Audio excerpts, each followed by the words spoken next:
and welcome to this ENRD webinar, Getting the CAP Strategic Plans Done. My name is David Lamb, and I'm joined today by my colleague Laura Yalasjoki, both from the ENRD Contact Point. We've organised this seminar in close cooperation with the European Commission. So today's seminar, like I said, the title is Getting the CAP Strategic Plans Done, the voice of regions and stakeholders.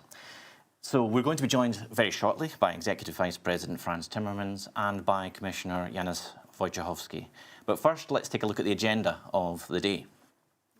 So this morning, we're going to have a high-level opening with Frans Timmermans and Janusz Wojciechowski, and then a presentation on the CAP strategic plans, or key elements of that, by Michal Dimitriou, Deputy Director General of DG Agri. Then we'll have a short break, and there'll be a panel discussion with a wide range of stakeholders and regional representatives talking about the role of stakeholders and best practices, and then some closing remarks by Commissioner Wojciechowski, who will stay with us throughout. So your chance to get involved in the discussion. So you can get involved through social media using the hashtag the future of CAP. You can get involved through your Mentimeter link. Now that, for those of you joining us through the streaming, is available at the bottom of your screens, although you may need to exit the full screen to access it. Or you can go to www.menti.com, screened now, with the code 31570844 if you want to join using your phone. That means you can put your questions forward, you can get involved in the discussion, and we'll try and integrate as many of your questions as possible throughout the morning. So let's not delay any further and move straight to the discussion. Laura. Thank you, David. So we would now like to welcome Mr. Timmermans to share some opening remarks. Please, the virtual floor is yours. Thank you very much, and good morning to everyone. Let me start by thanking the European Rural Development Network, DG Agri, and of course my colleague Janos for organizing this event. We are in the final stages of negotiating the new CAP, and the preparation of national plans in the member states is also in full swing.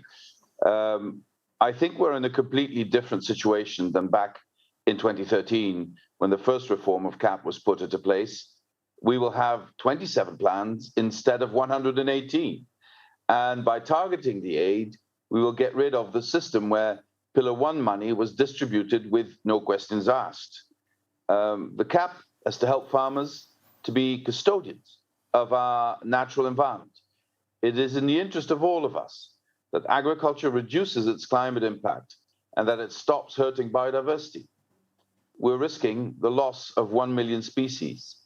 And above all, it's in the interest of farmers themselves to act. The transition to sustainable food systems is a matter that concerns everyone on the entire food chain. This is a key point in the Farm to Fork strategy, and this is why it is crucial that everyone is involved in the design of national CAP plans. This has to be a common project with all stakeholders, especially also in the regions. Thank you. Thank you very much. We would now like to hear some further reflections from you. To begin with, you referred to farmers. Would you like to develop a bit more on the role of farmers and agriculture in this transition to sustainable food systems? Well, you know, there's not going to be a Green Deal without the farmers being on board. Our success depends on agriculture because the Green Deal implies quite some far-reaching changes in all sectors of our society, in all sectors of our economy, actually in all our lives. And then on top of that, farmers are on the front line. They're already experiencing the effect of climate change, droughts, heat waves, crops that no longer grow, soil depletion, pests in our farm animals and crops. So if there's any group of people who do understand that climate change is already here, it's farmers. I think we've created a system that pushes farmers to increase and go bigger all the time. But that system has pushed the earth past its limits and locks farmers into a business model where they may want to break out, but they don't see how. Reform is extremely difficult. I know that because there's so many vested interests. But, we need to use the opportunity to change. But I know it's not going to happen overnight, not from this CAP. But we need to start. We need to help farmers face these threats and harvest the opportunities that come with this transition. Many farming practices today really hurt biodiversity and have considerable emissions, be it direct or via their carbon footprint. It's because decades ago we got ourselves hardwired to producing as much as possible, as cheaply as possible. It was then very necessary, but now we need to make a shift to sustainable production. We need to learn to live within the planetary boundaries. If we don't, production itself will go down. So getting to climate neutrality by 2050 and putting the necessary change in absolutely at this stage is the only guarantee that we will not bring climate change beyond the tipping points. With the brink of extinction of 1 million species, I said it before, think about the shock that this will send through the food chain. The costs of inaction hugely outweigh the costs of action. Final sentence on this. We should have no illusions. Doing nothing is going to be more difficult and more costly on farmers across the European Union than acting now.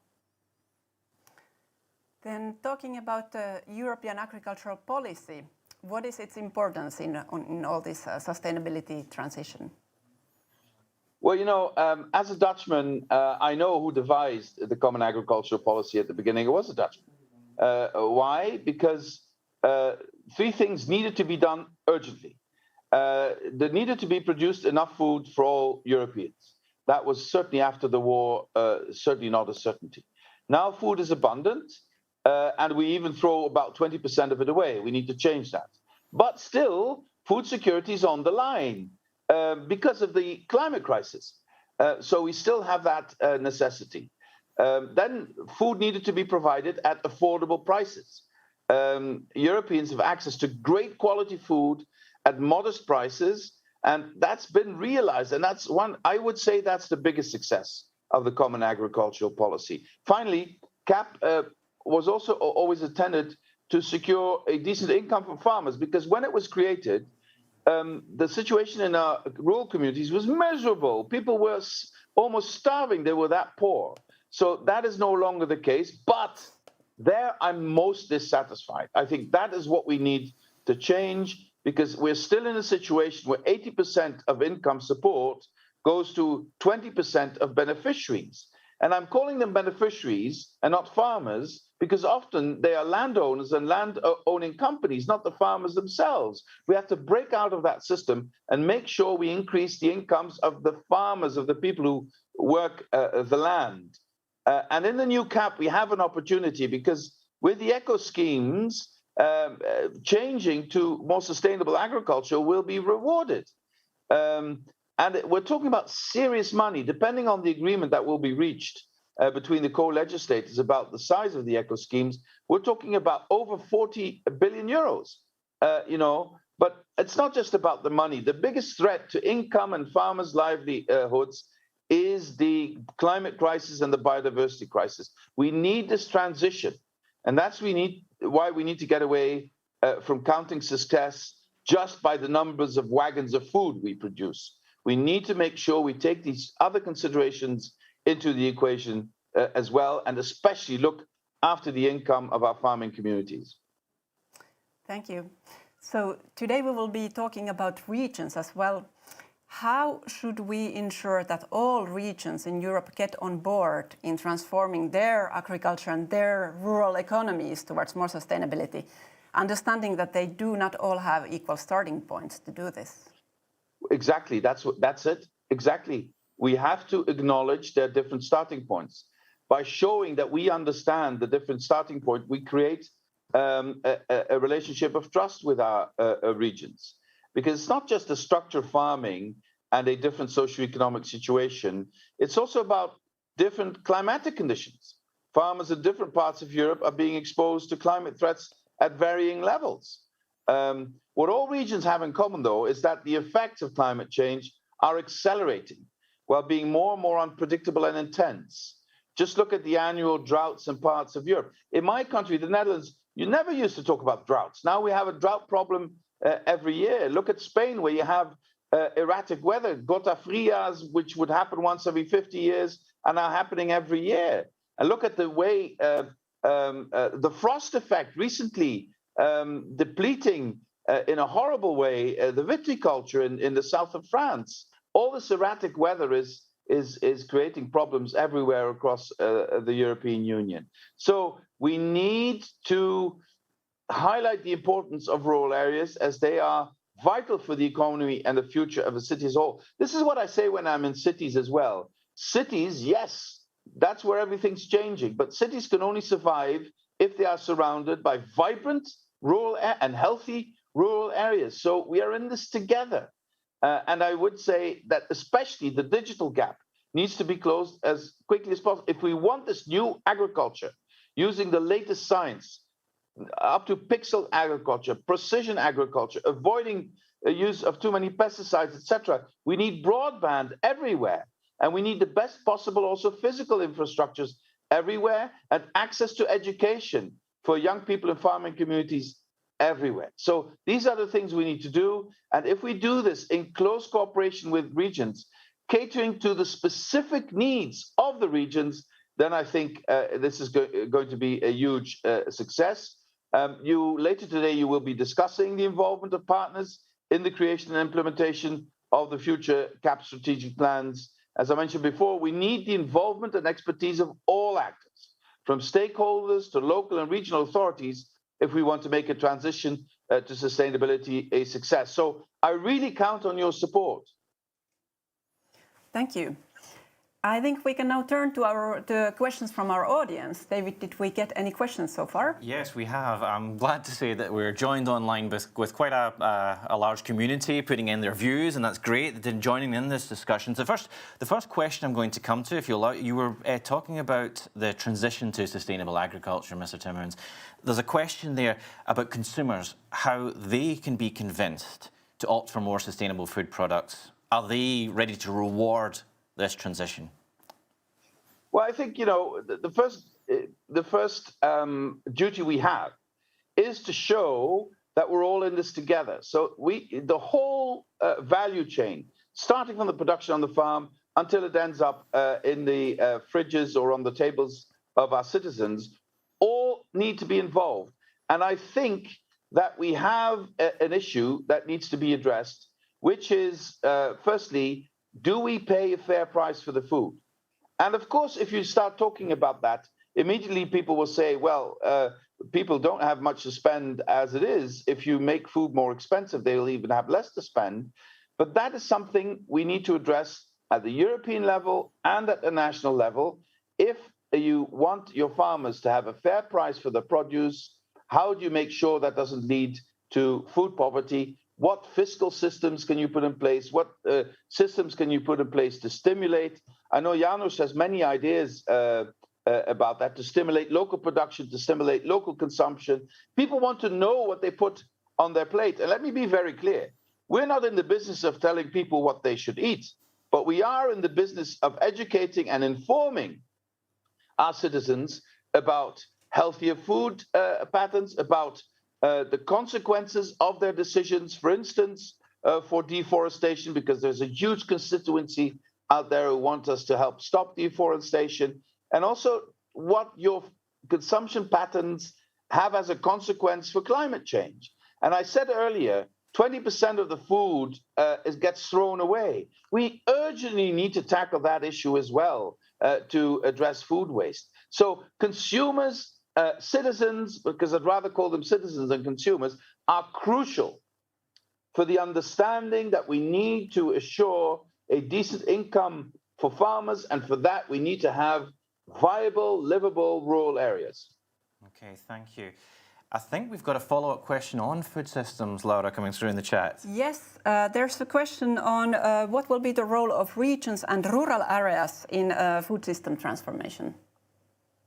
Well, again, I'm sure that Janos will want to come in on this, and I'm quoting him when I'm saying that there is a huge need to make sure that you can find the food from your own region, to make sure that you can be part of the ecosystem in your own region. The less you need to transport food, the better it is also for your carbon footprint. And regions have their own specific produce. They have their own pride of what they do best. Sometimes they compete with other regions. Very often they are complementary to other regions. So recognizing the regional identity, fostering that, stimulating that, also strengthens the link between the farmers and the consumers. So I think there's a world to be gained in stimulating the knowledge about regions, highlighting the added value of the regions, also in comparison to other regions. Everybody has their strengths, and it helps consumers make informed decisions that would improve the situation of the regions and the farming communities, and at the same time reduce our carbon footprint. Okay, thank you, Mr. Timmermans. I'm just going to say at this point, just to highlight that, and thanks for taking these questions and fielding them so well, but we're just going to highlight that you can still submit questions for our online audience through the Mentimeter link, so please do so. We do have one more, which I think is perhaps linked, which is, how do you see the role of technologies and innovation in this transition process, Mr. Timmermans? It's crucial. It's crucial.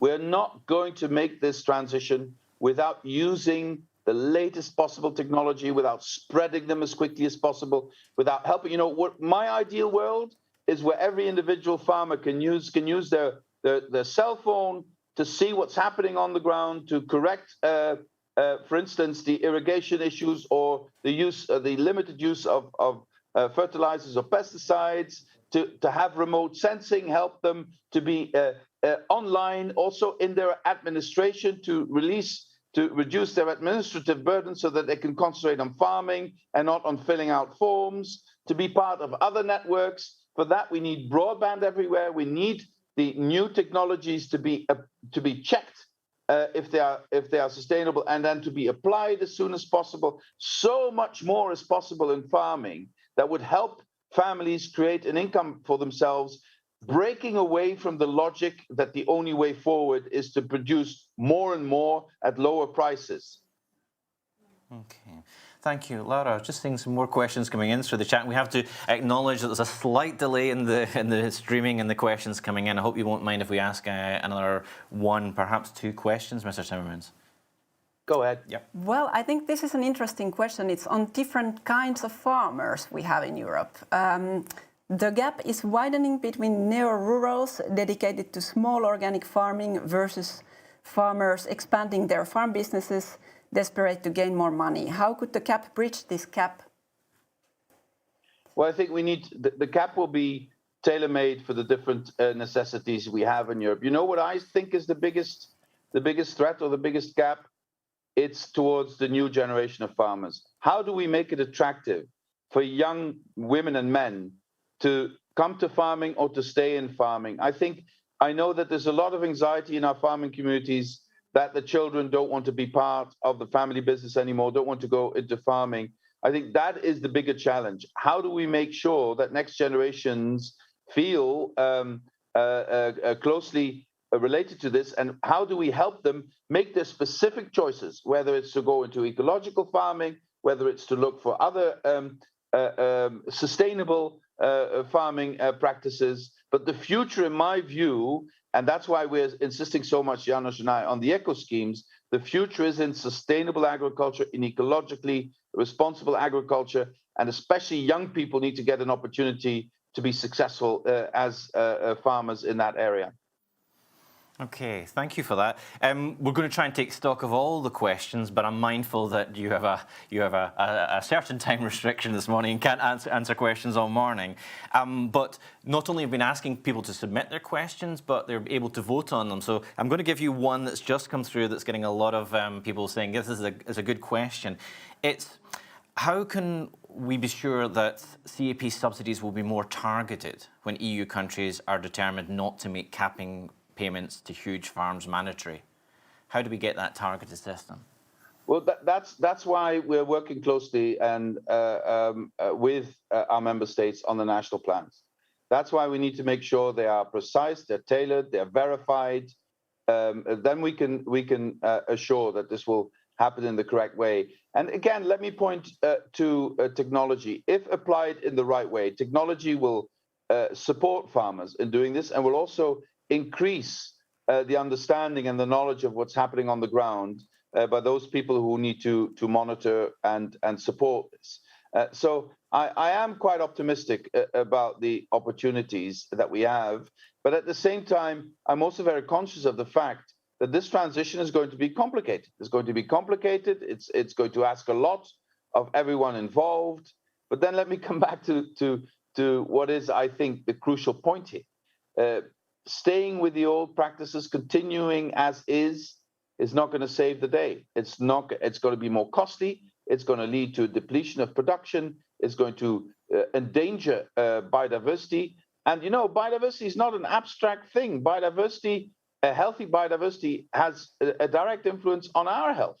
The pandemic we're now facing is a direct consequence of humanity not respecting the distance to nature, not respecting the force that is present in nature if it is healthy to deal with viruses. Now we have to deal with them ourselves and look at what costs. So changing is not going to be easy. Not changing is simply not an option. Thank you for that. Very clear, and a very clear message. As you've said, you're expecting Commissioner Wojciechowski to reiterate and to address some of those points. So I think at that point we'll say thank you very much, Executive Vice President Frans Timmermans, and thank you for giving us your very open perspective this morning and joining this discussion. We're going to move across to Commissioner Wojciechowski now. So thank you, Mr. Timmermans. And we'll ask Mr. Wojciechowski to take the floor and to perhaps give us his take on today's discussion. Thank you for joining us, Commissioner. Hello. Hello. Good morning, dear ministers, dear members of the European Parliament, dear members of the regional assemblies, dear my colleagues, Executive Vice President Frans Timmermans, ladies and gentlemen. I'm very happy to welcome you all to this event. For me, this event is very important because when it comes to the implementation of the common agricultural policy, the role of the regions and also the role of stakeholders is crucial. The Commission made it clear in their original proposal that member states shall ensure the participation of the competent regions and stakeholders in the common agricultural policy plan preparations. We underlined the importance of these consultations in the communication accompanying the CAP recommendations in December 2020. I personally have regularly encouraged member states to actively involve the regions and the stakeholders and reminded them of their responsibilities in this regard.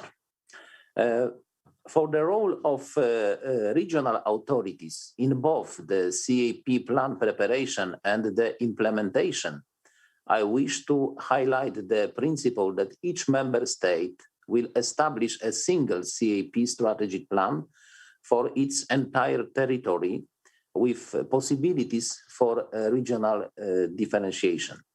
However, recognizing the importance and relevance of regional expertise in the field of agriculture and rural development, regional authorities can directly design and implement elements of the CAP plan, while consistency and coherence should be ensured at national level. I think it's clear that we need to support from the regional authorities and stakeholders with their regional expertise, knowledge and administrative capacity to deliver the CAP efficiently to farmers and to ensure a successful transition to sustainability. Depending on the constitutional setup of member states, the regional authorities could continue to play their role in the implementation of the future strategic plans. Intervention as agreed with the managing authority for the strategic plan. Let me briefly turn to the new CAP. Executive Vice President Timmermans has just mentioned that the new CAP will be a key instrument of change to make Europe's food systems fit for future. The new CAP will focus on specific objectives, economic ones, on fair income for farmers, environmental, climate and animal welfare ones, on reduce emissions and restore biodiversity, and social ones on vital rural areas and sustainable food. The future CAP strategic plans prepared by member states will be key in promoting the use of sustainable practices on farms.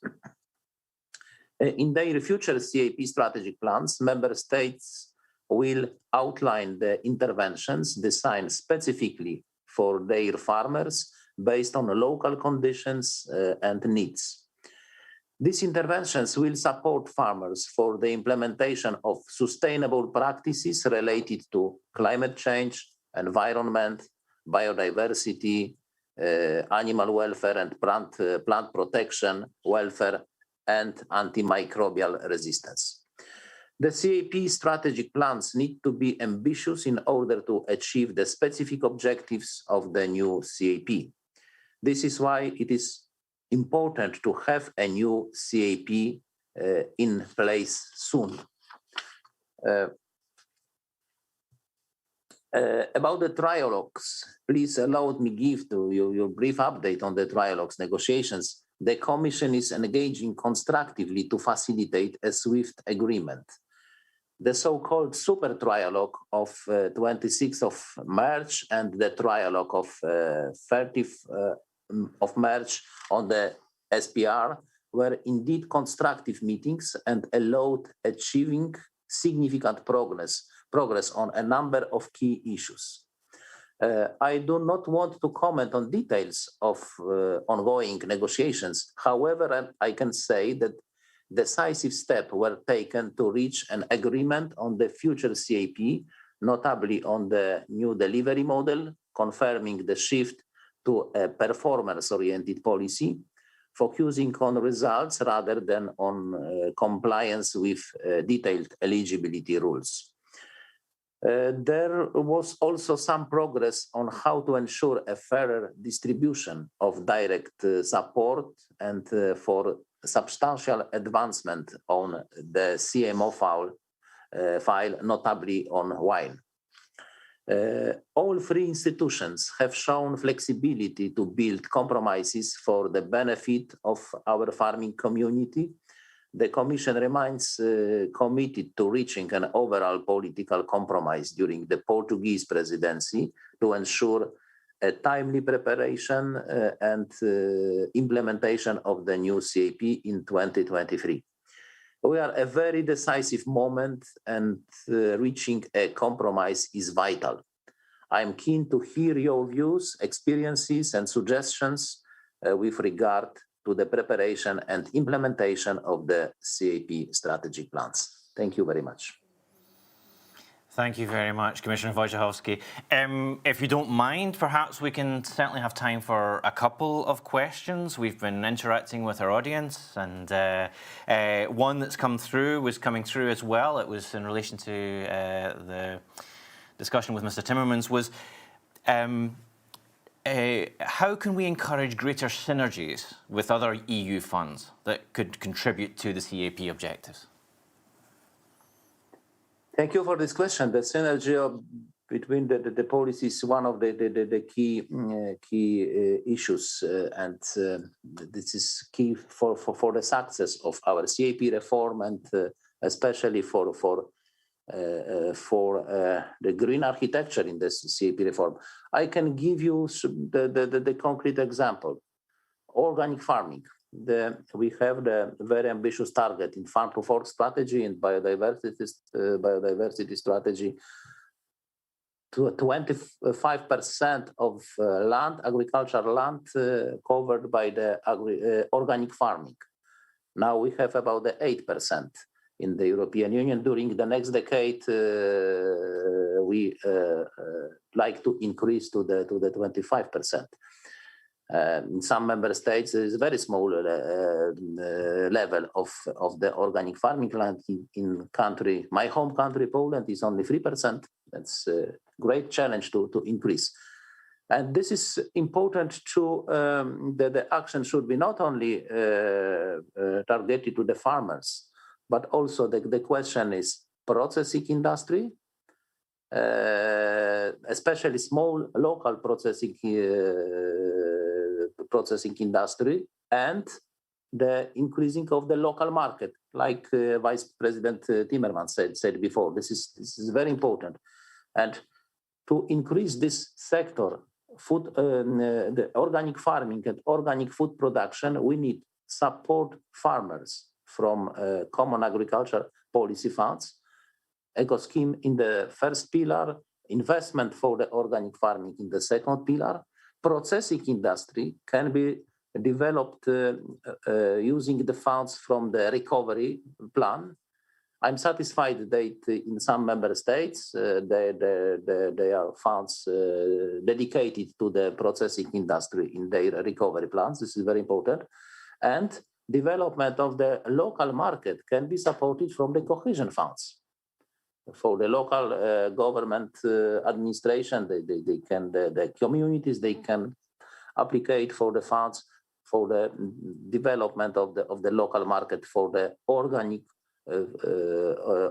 food products.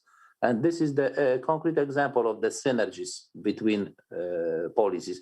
Also the short supply chain, this is also very, very important. And the synergy is very important. CAP is not only one policy dedicated to the agriculture and to the rural areas. We need this synergy. Thank you. So another question here. At this difficult time with the COVID pandemic crisis, how do you expect the CAP to contribute to an improved resilience of farmers and of rural populations in more general?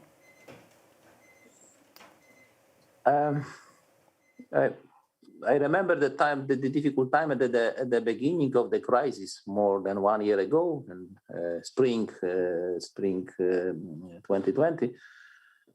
The first problem in the food sector, there was the transport of food. There was no problem with food production, no special problems, no big problems in the farming.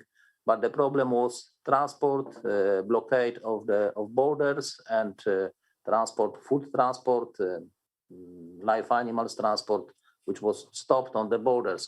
It was a commission intervention at the time. We issued the special guidelines, special procedure for the food transport, and it was effective action. But it shows that we have the problem with the transport of food. Each year, that's also the Franz Timmermans said about this problem of transport, and I can present you data that each year we transport across the Europe about the 3 billion tons of the food and agri products. And the distance is, according to the Eurostat data, is 540 billion kilometers.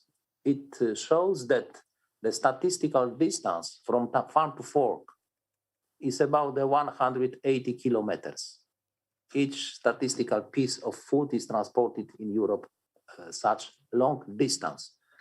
This is it shows that to make our food system more resilient, we need to reduce this distance from farm to fork, to use as much as possible this local orientation of our food system.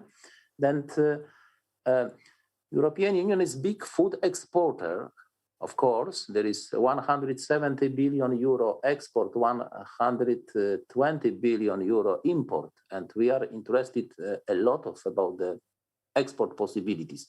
But this is the general as a food products. But in a category of the primary production, the products which are directly produced in agriculture, this is not the balance is a little negative. It shows that we have our own market for our agriculture production, and we need to use more this orientation of our agriculture to the local market and to reduce distance from farm to fork. I think this is the key issue for strengthening of our agriculture. I can give you one example that also from my home country, Poland, that we can observe the process which is in the whole European Union, that concentration of the intensification of the animal production. And I can also observe the process that they are more and more intensive pig farms, the 1,000 pigs in one farm. But for this farm, the piglets are transported across the Europe from Denmark, from Germany. The feed is transported from America across the ocean. The seasonal workers outside from Europe, from Ukraine, for example, and the market in China is looking for in Asian countries. No, maybe this is in short time economically effective, but this is not the model of agriculture which will ensure in the long future, long perspective, the food security and resilience of our agriculture. More orientation for local relations between agriculture, food industry, and market. Okay, thank you very much, Commissioner Wojciechowski. I think at this point, we'll say thank you to Commissioner Wojciechowski, to Executive Vice President Frans Timmermans for their extremely important inputs into this discussion. We're going to hear from a few different voices, but I know that Commissioner Wojciechowski is keen to return to follow the discussion and to give some remarks towards the end. So perhaps any additional material coming in can be addressed at that point and in the debate, the discussion that we will follow. But next, what I wanted to do is to bring in Deputy Director General of DG Agri, Mihail Dumitru, because good morning, Mr. Dumitru, and he's going to give us a presentation on the update on CAP strategic plan, some key elements of those. Good morning, everybody. I will try in a very few minutes to give you an overview how to get the CAP strategic plan done and what will be the key role of the stakeholder and the regions. I'm trying to put forward my presentation here. I hope that I will manage. You can see that now? No, not yet. Well, we have it screened, Mr. Dumitru. Okay, so I got it. Yeah, excellent. So I got it, and I would ask the desk if they can help me to move the slides. So I will go to the first slides if you can help me. Thank you very much. So and I would try to focus on a few elements which are key in this process. First of all, I have to give you a bit of a timeline because we are still in a process where we still need to fix the framework, the legal framework, and then to have the strategic plans prepared by the member states, submitted to the Commission, then approved by the Commission, and then to start the implementation. Another element which is very important and we have to keep in mind when preparing the plan, but then when the Commission will approve, is which criteria they should look at and which criteria the Commission will use in the process to approve the plans.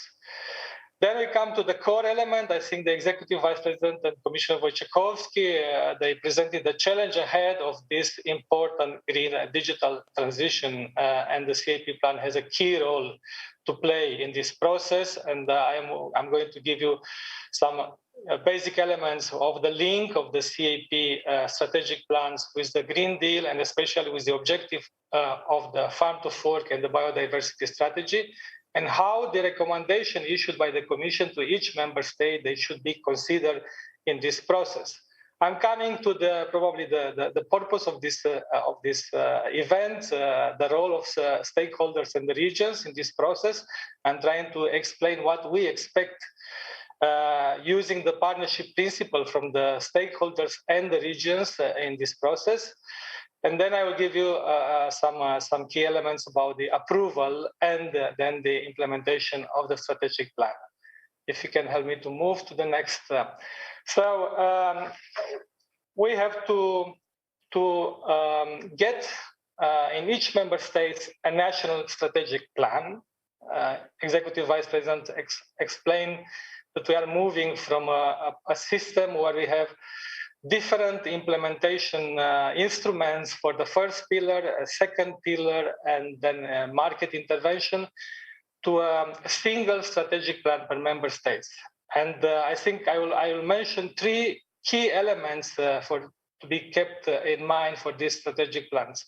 First of all, the CAP reform consider a new balance between member states and Brussels in designing the strategic plans. So with keeping, let's say, what we call the commonality of the CAP, we still have a number of elements which gives the assurance that the agriculture policy, the EU agriculture policy, remain a common policy, but also giving a lot more flexibility and possibilities to the member states to take into consideration the specificity in each member state and in regions when designing the strategic plans. Then the other major change is the performance-based. So we move from a compliance to a performance-based. And the third element, which is very important, and with additional elements that come in after the adoption by the Commission of the CAP proposal, is the need to deliver more ambition on climate and environment. And for this, we have common elements for sure. We have, first of all, the 9 specific objectives and one additional cross-cutting objective, which is a knowledge and innovation. And this specific objective, there are 3 economic, 3 environment, climate, and 3 social and societal. But then we have a lot of other elements which guarantee this commonality. Just to mention a few of them, we have a common framework definitions. We have a common set of indicators, and I refer especially to the results and the impact indicators. We have a common set of type of intervention that the member states will use to design the intervention logic. We have elements of ring-fencing the budget, and in the co-decision process, these elements have been increasing and giving much more importance and weight. And then we also have a no backsliding principle built in this regulation to guarantee that the member state, they start this ambition at least from the current level and do more. Of course, the CAP strategic plan needs to be coherent inside each strategic plan, but then we have to guarantee coherence between the 27 strategic plans of the member states. Can you please move to the next slide?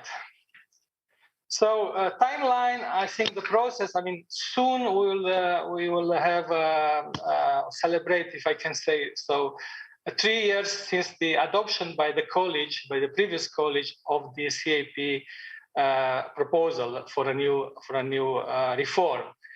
Of course, in the meantime, we have a new commission, a new parliament in place. We have started the ordinary procedure, and there were many other things that happened, not least this COVID-19 crisis. But then the new commission has adopted very ambitious objective for the term of this commission. The Green Deal being at the core of this ambition. Then we have the Farm to Fork and biodiversity strategies. Because the process has taken longer than initially foreseen, in the meantime, we had to consider a transition period from the current period to the next period. And this transition period, the co-legislator, they decided to be 2 years. So basically, we will start the new CAP as of 1st of January 2023 on, and we will only have 5 years for the implementation of this policy. And in order to support and accompany the member states in the process of building up the strategic plans, the Commission has issued in December last year a recommendation to each member state looking to the 9 specific objective, and pointing out to the aspects where the Commission considered the member states they should pay particular attention, and also taking into consideration that the member states they are starting from a different starting point in addressing these objectives. I think here is also very important that the member states they should look at the national context, but here there is a very important place to look also at the regional context, especially in the member states where they have a regional structure. So we, as Commissioner Wojciechowski mentioned, we are at the phase of a trilogue, and we hope that very soon we are going to have a deal between the three institutions on the CAP final basic acts. And then we still need to have the implementing and delegated acts ready by the end of this year, so that the member states they have the full legal framework in place and prepare the strategic plans. So we expect the strategic plans to be ready and submitted to the Commission by 31st of December 2021. Then we will have 1 year, which is foreseen in the legislation, to assess and to work with the member states to bring these plans to the expected, let's say, ambition, and approve them by the Commission. And then as of 1st of January 2023, we should be able to implement the 27 strategic plans in each member state. Let's move on to the next slide. Of course, everybody is asking which criteria the Commission will use when assessing and approving the strategic plans, and which criteria the member states they should take into consideration when building up, when drafting the strategic plan. Of course, this process has started in all the member states, and they have worked at least on the first phases. And these phases, I think I have to mention that the key elements of the strategic plans, they are foreseen in the Basic Act. I mentioned here the common element that you know about them, and I mentioned in my presentation of the commonality. And these are elements where the member state they should pay the attention. Of course, we have helped the member states by doing this assessment and accompanying them also in the process of performing the SWOT analysis and the needs assessment. In this process, I think we are opting for a very transparent approach, where we would like also to share with the member states our tools and our criteria for assessment. Of course, a first set of indication of what we expect of the member states was in the recommendations. Then we are going to share with the member state these tools. Then in the process, after we receive the strategic plans formally, we are going to assess and issue observation letters. We very strongly insist and ask the member states in all stages to consult the partners. The Commission on its side is going to organize and continue to organize a number of events, either at Brussels level, involving the representative of the stakeholders, or bilaterally with the member states. And here, I think the presence of the stakeholders in the region is very important. And for this, we are going to use our, let's say, support, like the ENRD and the civil dialogues. And I think this is very important. The strategic plan approval is based on well-rooted governance of the CAP. So we have a long experience in working on preparing and adopting programming documents and following the whole programming cycle. Let's move to the next slide. So I'm coming now to the very important issue, how the common agriculture policy and the preparation of the strategic plans, they have to take into account the objectives and targets fixed in the Green Deal, the Farm to Fork, and the biodiversity strategy. Of course, this is very important. Executive Vice President explained that this is not an easy process, but we have this challenge ahead of us.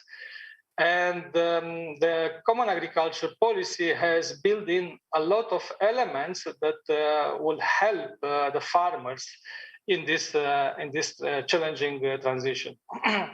So first of all, I think there are the three main specific objectives related to climate and environment. And the member states, they have to, first of all, to assess the situation in each member states. And then they have to establish, based on the common set of indicators, what they want to achieve and fix targets for the results indicators and milestone, how we are going to check within the implementation that we are moving in that direction. And if we are not moving, what we are going to do. Then the draft regulation require every member state to present the intervention strategy for each objectives. So after they fix the targets, they have to tell exactly how they envisage to reach the targets and which type of intervention, how much funds and resources they are going to use for this purpose. Of course, if a member states they have other, because not only the CAP resources and the additional national financing they are going to add in the strategic plans can be considered, they can consider also the contribution of other resources like national resources, or also synergies and complementarity with other policies and funds. And I think my commissioner, he explained about what we expect the other funds and policy to contribute to this challenging objectives and targets. And then it comes the issue of the national value. You know that the Green Deal, the Farm to Fork, biodiversity has fixed very ambitious targets at the EU level. And we expect the member states to express in their strategic plans and to indicate national value and what they want to achieve and how they want to contribute to these EU targets. Of course, it will be for the Commission. The Commission will have the role of aggregating these national values at the EU level and to see if we move into the right direction or not. And in our dialogue with the member states, in the process of the approval, we are going to look at this issue.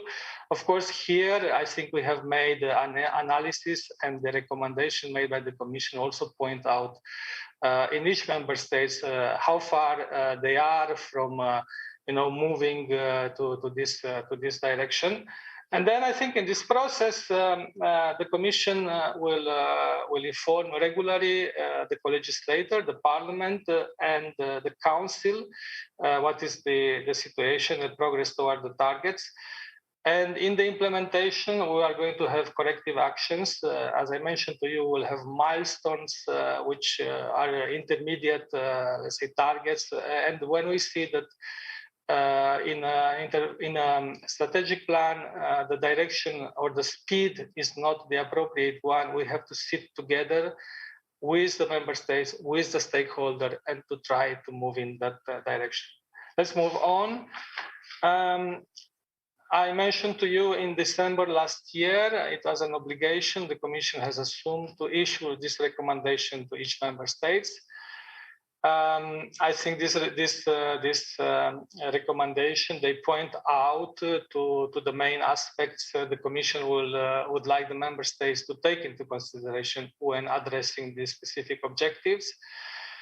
We hope that this recommendation, which were public, this will help in the discussion and the consultations with the stakeholders and also with the regions, and we expect it to be a discussion and to see how these are going to be considered by each member state. And the Commission will verify the coherence of the CAP in the CAP plan, and if this leads toward the Green Deal's objectives and the targets. So we hope that this recommendation will be a very useful element of analysis and of consideration in shaping and setting up the level of ambition. And we also hope that in the consultation with the stakeholders and with the regions, these are topics of discussions where the partners, they will look at and try to address them properly. If we move now to the role of stakeholders, I think this is very important for the event, for today's events.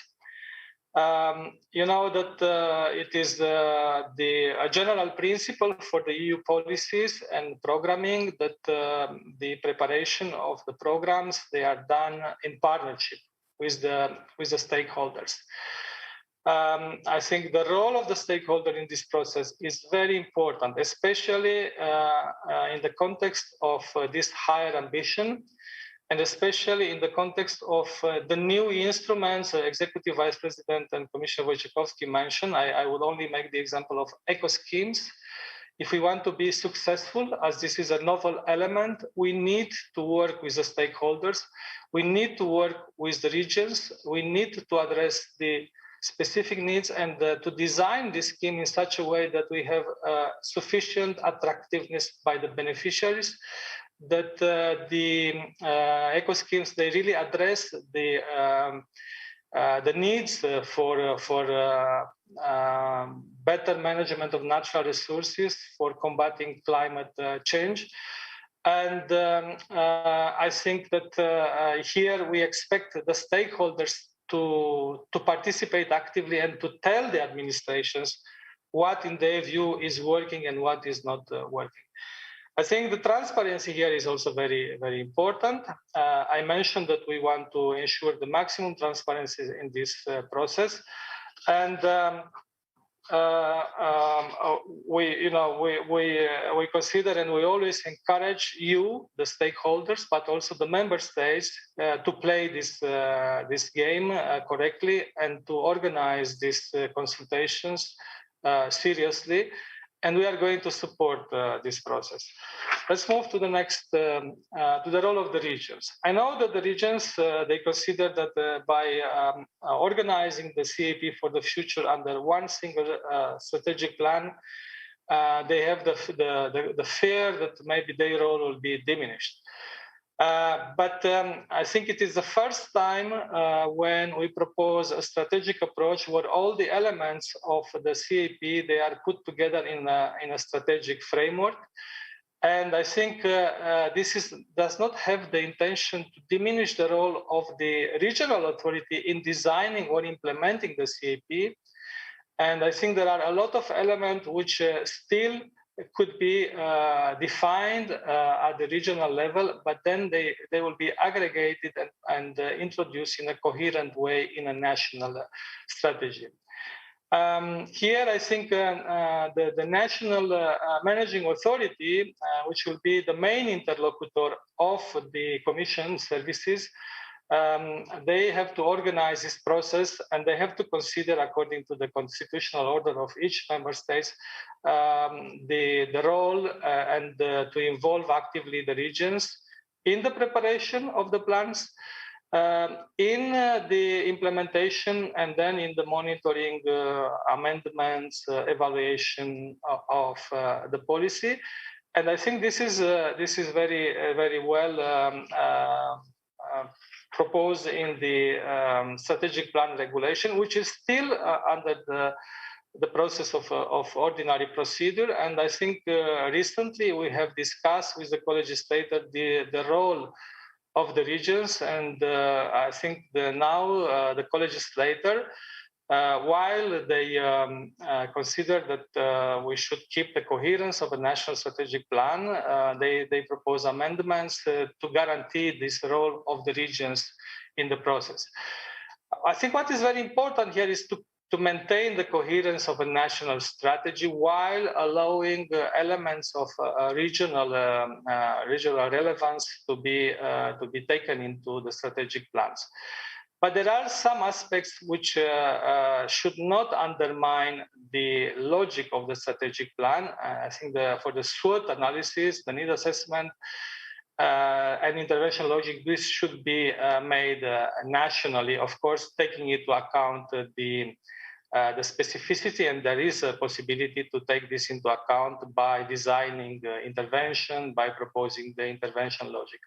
We also consider that the results and targets set up should reflect the national values. But the managing authority, they can very well consider regional targets when building up this national value. Of course, then for the implementation, there will be always a scope of implementing parts of the strategic plan at the regional level based on the well-established administrative governance that were proved to be very effective. For instance, currently with the implementation of the rural development. Let's move on. So approval and implementation of the strategic plan. So the strategic plans, once defined, they will come to the Commission. The Commission will assess them, and they will be approved by an implementing act, by a decision of the college addressed to the member states. We would like to be very transparent in this process. So once the plan is approved, we will also publish a summary in English, which reflect the main elements of the plan.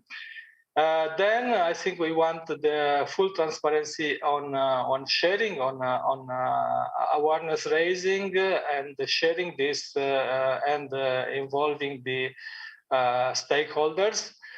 And of course, in this process, the role of the managing authorities, then they have to design with the regional authorities how to do it.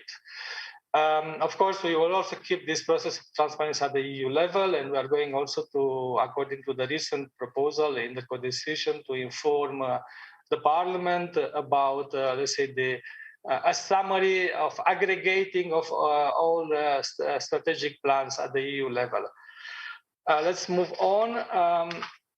I think one of very important aspects where the stakeholders and the region have a voice to say is the monitoring committee. The Commission has always proposed to have a monitoring committee for the plan. The monitoring committee, according to the Commission proposal, has to be set up before the CAP plan submission, so to allow the partners, the stakeholders to be consulted and to agree with the final version that will be submitted for approval. Then they will play a very important role in the implementation and the revision and the approval of the modifications to the plans. And here I think that regional subcommittees or regional committees, it is a possibility that exists, and that has to be used by the countries that will have a regional structure and a regional implementation. And the monitoring committee, they, as usual, they have to play a key role in linking the development of agriculture. And I think also, if we consider that other policies and instruments, they also have a monitoring committee, I think the regions are very well placed to organize this committee also at the regional level. So as you can see in this process, there is a very important role for the stakeholders and the regions. The Commission invites you all to play this role in the process. And I think it's very important that you do this. We are now in the process of working with the member states in shaping and advancing with different phases of the strategic plans. I think most of the member states, they are now entering into the intervention logic and drafting of the strategies. And I think here we are entering to the level of details where indeed the role of the regions and the role of the stakeholders to express their view is very, very important. And therefore, I invite you to play this role. I stop here because I think I exceeded my time, but I am ready to answer questions and to listen to you. Thank you. Thank you very much, Mr. Dumitru. So indeed, we have many questions coming in, and we are very glad that you're available to answer them. So as we already heard from the opening remarks of Mr. Timmermans, we are really looking for something transformative here with the CAP strategic plans, and you also referred to the contribution of the CAP strategic plan to the biodiversity strategy and to the farm to fork strategy. So we have a question here. Could it happen that the Commission would reject a member state's CAP strategic plan proposal if it doesn't meet the required standard, if it's not ambitious enough? I mean, reject is a very, very strong word. Of course, we are in a dialogue with the member states, and we are also in a process of, approving a strategic plan. And in this dialogue, we will try to discuss with the member states and to express our view where we consider that the member states is not clear enough or is not going into the right direction. And in this process, we have a possibility, and we are going to send observation letters, and we are going to address this issue. And of course, in this dialogue, we'll try to understand why the member states propose something which probably will not be considered appropriate by the Commission, and how we can go ahead and fix that aspect. I mean, being it related to the Green Deal objectives, an unambitious target for a result indicator, or an inappropriate intervention, or not complying with, let's say, legally set elements. Like I mentioned to you, for instance, the ring fencing for the eco schemes or for the second pillar commitment. So these are elements which certainly they have to be fulfilled. For instance, in one of these elements, the member states will not fulfill them. We can now go ahead because we have a legal requirement. There are other elements which will be more, if you want, on analytical side. I mean, we are going to judge if something which is not fixed by the legal framework, but is proposed by the member state, makes sense or does not make sense. And if we consider it does not make sense, we have to discuss to see why. I mean, it may well be that, for instance, for one target or for one objective, a member state is not proposing an intervention logic which makes sense for us. But then in the dialogue, they explain to us that they can address a specific objective by using other instruments in hands they have, either at the national or regional level. I mean, there are examples I can give you. The first example that comes into my mind, it is about say, risk management. And you can ask a member, say, why you have not proposed a risk management? Because they are more and more confronted with natural disaster, with catastrophes, with the incident of. And, at least in the current proposal of the Commission, there is an obligation that the member state they should propose. But then they can say, but we have a very well-established insurance system in the country. We do not need to program more resources in the CAP plan to address this issue because it's done. And then we can understand. So you see, this is the way it is working. And of course, we have to end up having 27 strategic plan approved by the Commission and starting the implementation of the 1st January 2023. So we have to find a way to sort out the issue that will not, let's say, at the first submission, satisfy the services of the Commission. And I have to tell you that in this process, we are together with many other services of the Commission, the environment, climate, region, and employment, and all the other services will be consulted and will be with us in this process. Okay. Thank you for that. Just, you touched on the regions and the role of the regions, Mr. Dumitru, and there's one question that's come through in our chat is, how do we ensure that the regions are properly involved in the elaboration of the CAP plans? Also, in our implementation dialogue with the EC, I think you have covered a little bit of that, but maybe how do they get more involved in terms of delivering their local expertise? Well, I think that's it's a matter of, first of all, of the way each member state organize this participation of different actors. And of course, the regions in decentralized or in the federal structures in the member states, they have their role, which is sometimes is fixed by the constitution. So by definition, they should be involved in this process. Then I think there is a process which requires a lot of consultation and coordination to involve these regions in the process, while having a kind of a general steer by the central, the national authorities. I think even now, if I take the example of the rural development, where the programs were established at the regional level, in many cases, the countries with regional structures, and I think here we are talking about 6 member states, they sometimes have had in this period a kind of a framework program. So there was always an interaction between the central authorities and the regional authorities. There was always an orientation, a strategic orientation, if you want, given from the central national level, but also taking into account the regional specificity.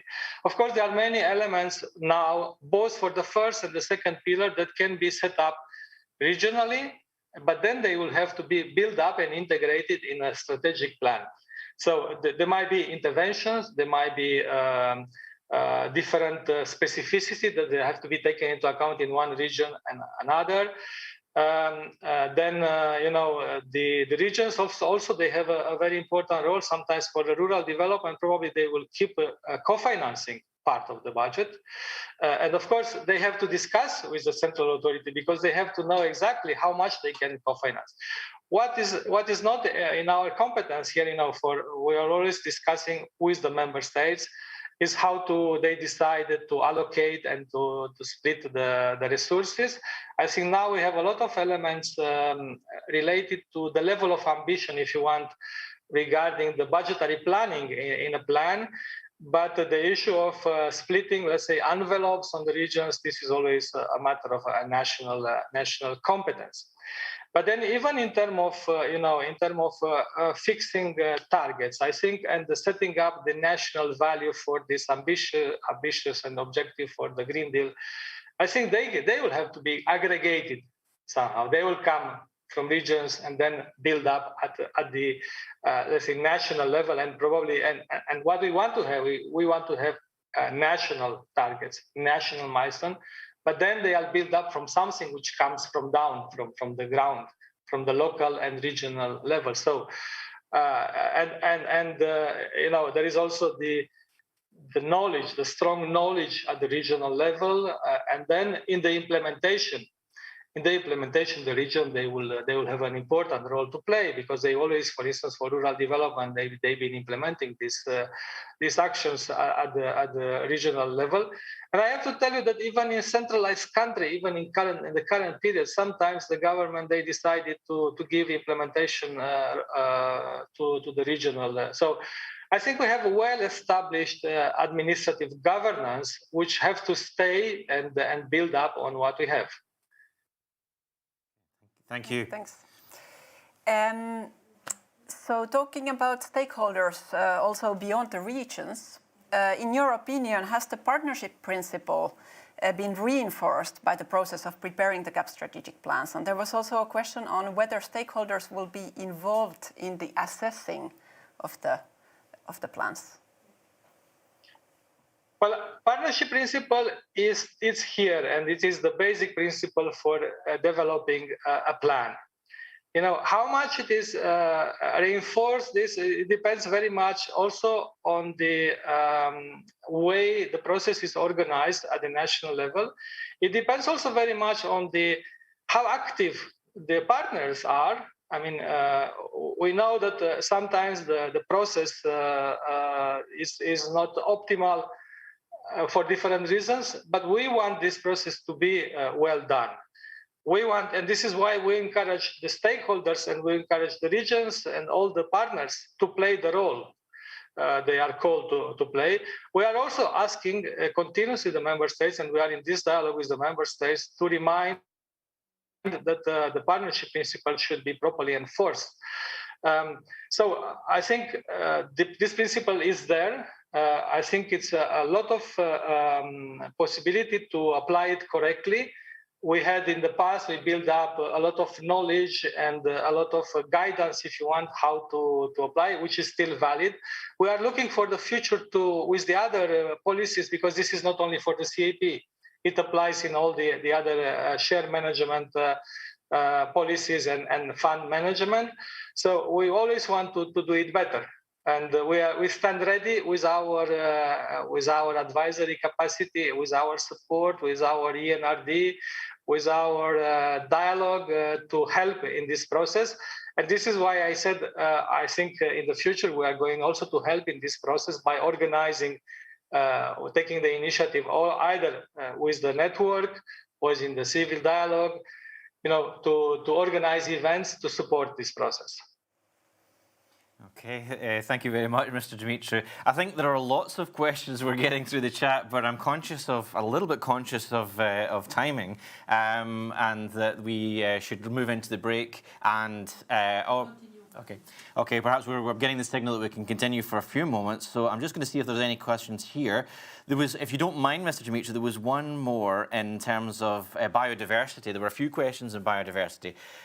Someone was asking whether the targets will be sufficiently ambitious and how the Commission will ensure the ambition of the CAP strategic plans.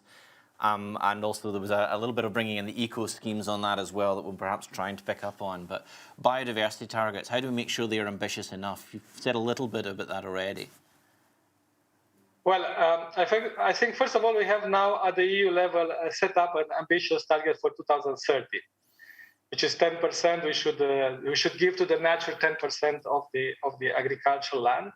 But of course, this target is ambitious, and it is called not only the agriculture and the common agriculture policy to contribute to it. There are other policy and instruments also. But of course, the CAP will play the major role.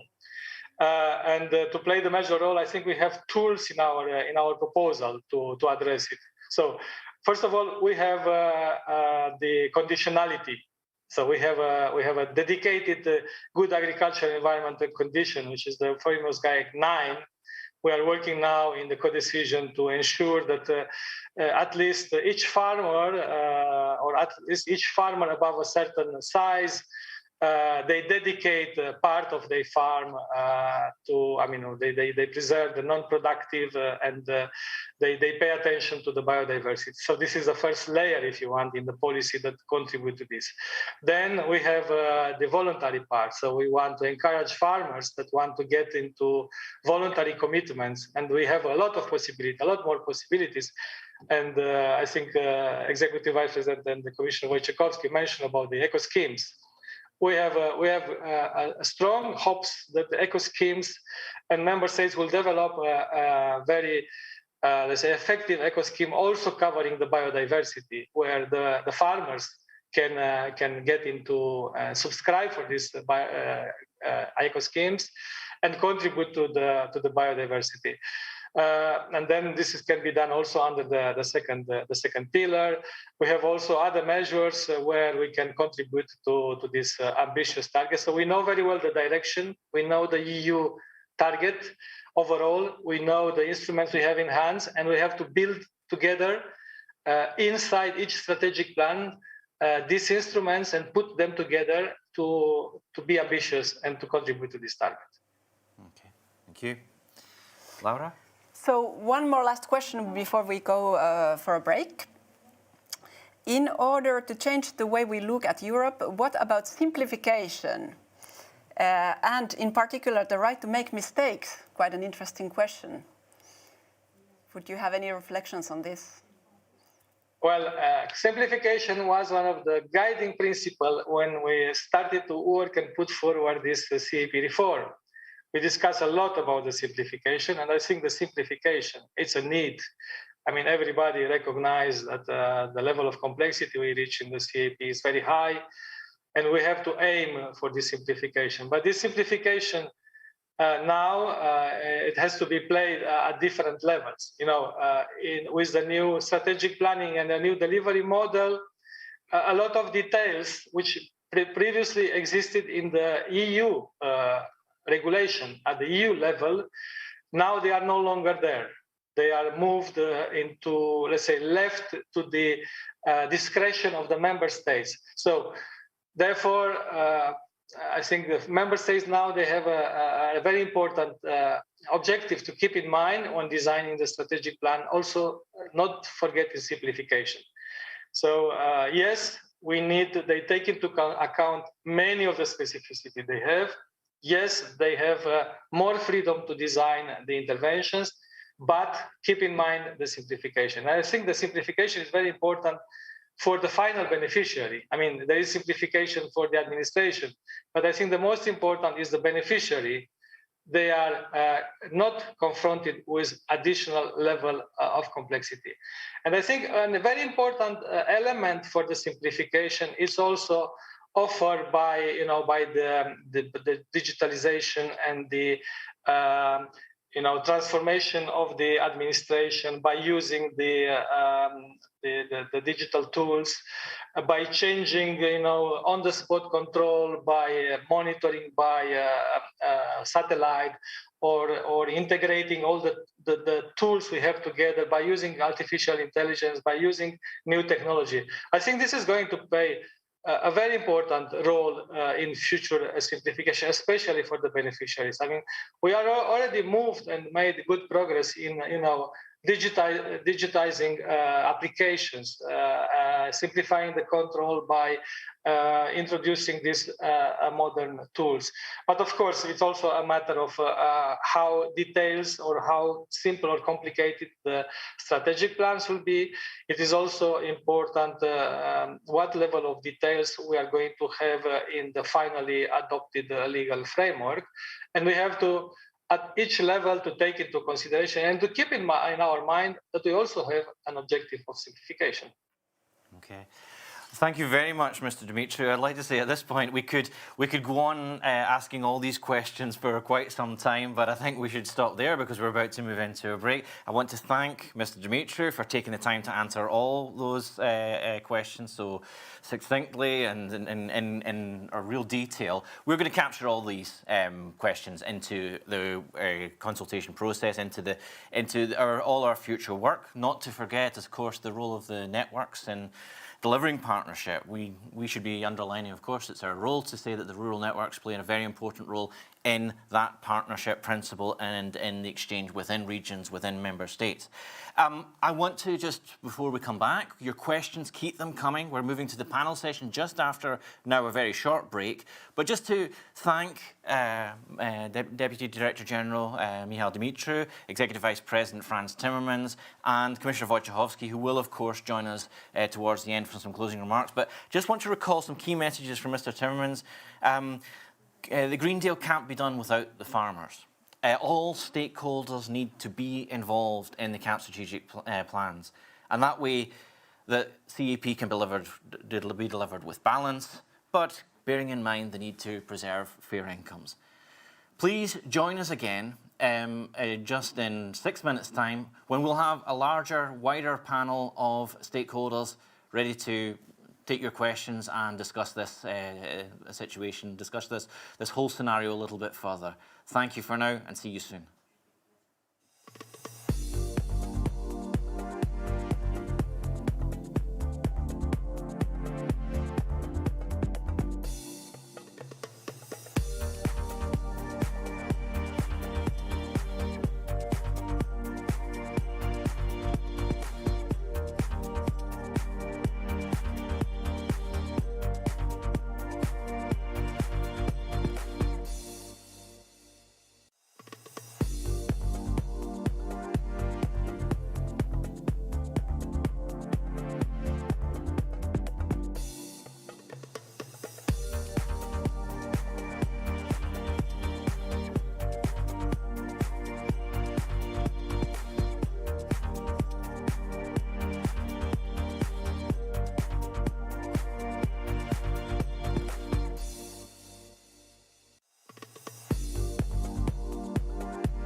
Welcome back. So, as I said, a very quick break, but we are moving on because we've got a packed panel for you. And I say packed, we've got a range of different representatives who are going to bring in their own perspectives. So I'm going to make, without further ado, the introduction. First of all, stay involved. You can still, towards the end of this session, we'll have a little more time to look at the questions that might come from those of you streaming the session today. But our panel for this session, we have, representing the Portuguese presidency, we have Rui Martinho, State Secretary for Agriculture and Rural Development. And we can see our panel assembling in front of us now. From SEJA, the president of the Young Farmers Organisation, Samuel Mas. From WWF in Spain, we have Amaya Sanchez, our policy officer there. We have from the Committee of the Regions, Guillaume Cros, Vice President of the Occitanie region and the Rapporteur on the Committee of the Regions for CAP reform and for agroecology. So, and we have Herbert Dorfman, MEP, from the Committee of Agricultural and Rural Development. We have Begoña García Bernal, Regional Minister for Agriculture, Rural Development, Population and Territory from Extremadura in Spain. And from the Slovenian incoming presidency, we have Andrej Vizjak, Minister of the Environment and Spatial Planning. So I hope I've got your names, your titles, your designations. Welcome, all of you. And we're going to start off by posing one question to you all. And I'm going to ask you to give a nice, concise answer in just 1 minute. It is, what is, in your view, or what are, in your view, the key aspects of the future CSP that require attention from your own perspective, and also bearing in mind civil society? And I'm going to come first to Rui Martinho from the Portuguese presidency. Welcome. Thank you. Thank you, David. First of all, I would like to greet all the participants in this panel. Concerning your question, the management and application design of the CAP has a broad range, in which questions of food supply and the role of farmers are central, but also the integration of environmental and climate goals, as well as those relating social and territorial development.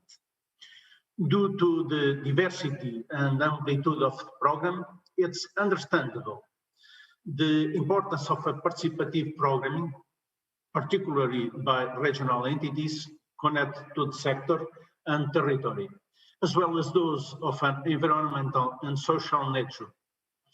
Only through this we can answer the specific goals of the CAP, contributing to a digital and climatic transition, fair and inclusive, built on innovation and sustainability, and capable on ensuring the fair income for the farmer and the fair price for the consumer.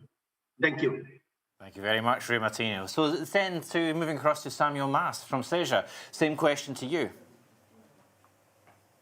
Yeah, thanks a lot for the question, but also thanks a lot for the invitation. So 3 points require attention to match our ambition in the CAP strategic plan. So whether environmental, economic or social ones. So have on-farm enablers being properly aligned, for example, investment support, knowledge or education and risk management instruments? Is there a clear direction toward bringing more coherence between the CAP and national, regional, local policy instruments? And are there clear guarantees that public support is distributed to its actual beneficiaries, so like concrete definition for an active farmer, up-to-date register, etc.?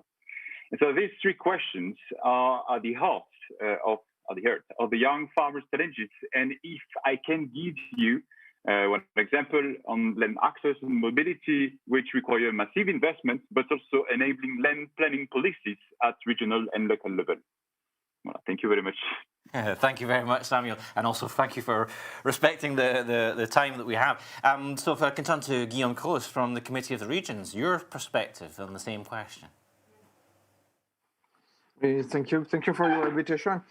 Yes, as a rapporteur for the Committee of the Region on the CAP reform, I have repeatedly voiced our concerns with regards to the lack of a common European vision in the role of the regional authorities in the governance for the future CAP.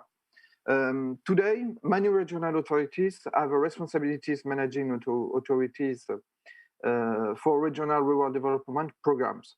Such provisions have successfully allowed us to adapt rural development measures to local need.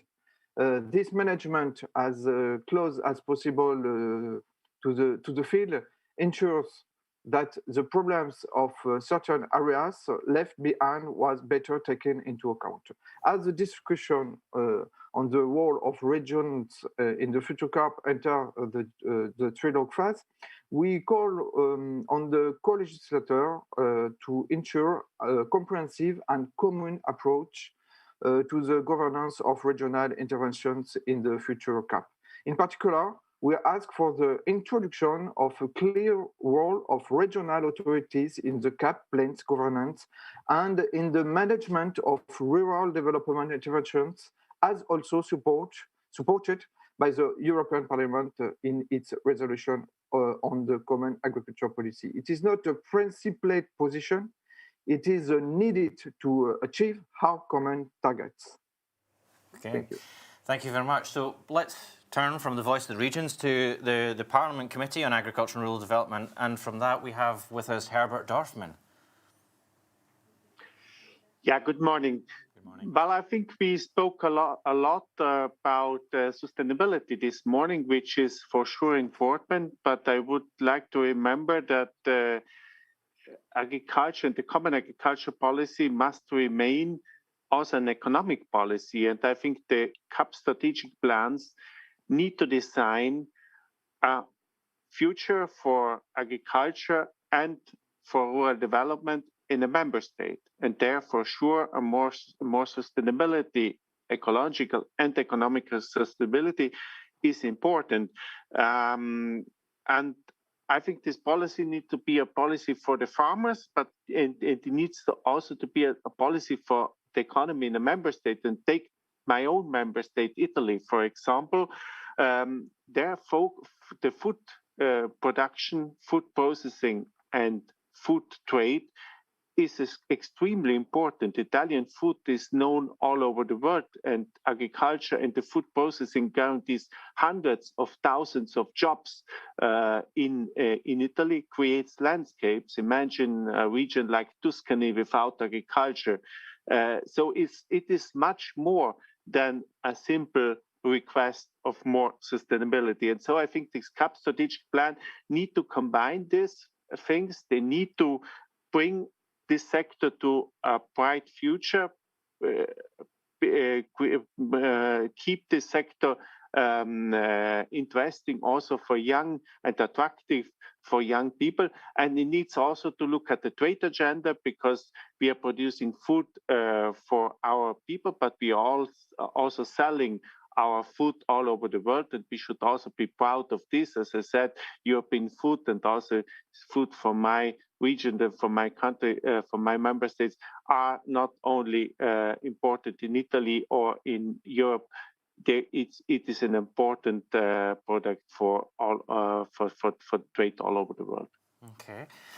Thank you for that. So turning then to the agri-regions, so we have Begoña García Bernal. What about your view on the key aspects of the CSPs? Okay, good morning. The Coalition of European Agri-Regions represents 16 regions from seven member states concerned by the limited role given to the regions in the CAP proposals and in the future CAP strategic plans. We believe that there are several issues that should be addressed in the new regulation. For us, it's essential that the European regions are fully involved in drawing up the future CAP strategic plans, that in the framework of the second pillar, the role as regional managing authorities is recognized in the future CAP strategy plans regulation, and that in coordination with their national authority, they can continue to engage in a dialogue with the European Commission when necessary. As part of the second pillar, regions should have the possibility to define measures adapted to their local realities. following a bottom-up approach. The regulation should set up a common EU framework that allows these measures to be designed and implemented at regional level. Thank you very much. Okay, thank you. And with apologies, as perhaps she was expecting to speak a little bit earlier, we're going to come to Amaya Sanchez next from WWF and get your perspective. Thank you very much. Well, what we think is we need a CAP first, sustainable, healthy, and globally responsible. In other words, we need a new food policy. And it means a CAP truly aligned with the European Green Deal, and in particular, the Farm to Fork and biodiversity strategies.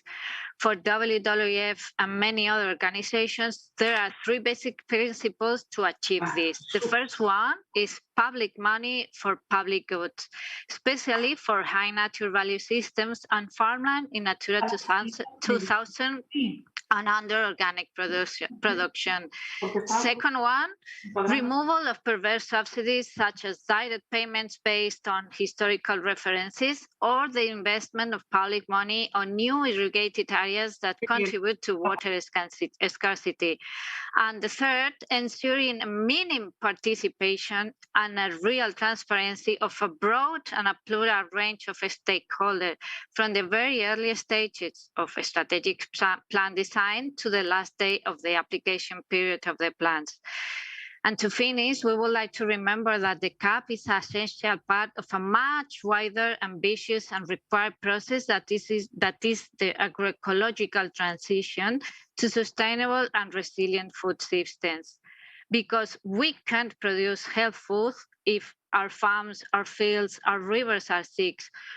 We have to act urgently and change the CAP to the one really concerned about nature and people.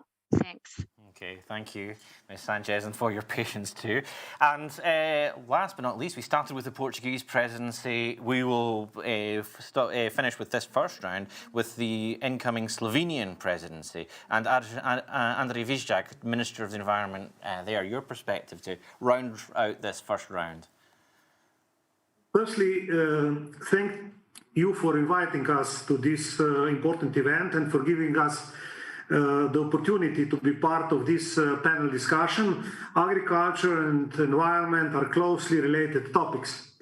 The reform of the common agriculture policy, for which negotiations are still going on, will bring some important changes to the way we implement the policy on the ground. For the first time, we will have to develop a strategic plan which will enclose the whole range of the available interventions, including first pillar measures. We will have to develop this plan based on a needs assessment, and we have to find appropriate answers to all three elements of sustainability in agriculture: economic, social, and development. I believe that the main challenge will be to get the balance right and respond to the expectations of all stakeholders. More has to be done to shift to more sustainable agriculture practices, not forgetting the crucial role of agriculture in producing sufficient and safe food to our citizens, as well as preserving and restoring our environment. Thank you very much. Thank you very much. So that completes the first round of questions we wanted to put to give the panel their chance to deliver their own perspectives on one question.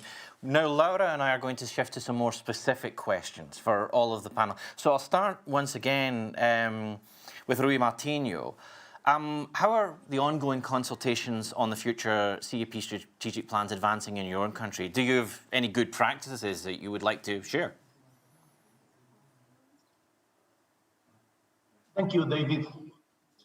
In Portugal, the beginning of partnership work for the preparation of the CAP strategic plan occurred with the creation of the follow-up, what we call the follow-up council for the review of the common agricultural policy in June 2017.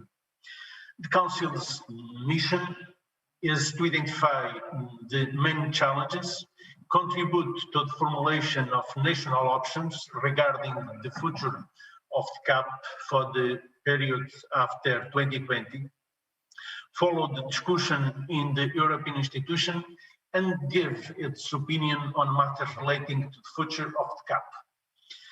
This advisory body, chaired by the Minister of Agriculture, is constituted by a panel of experts with recognized merit in areas of agriculture and rural development, including a component of dialogue of consultation of the agricultural sector through their representative organizations.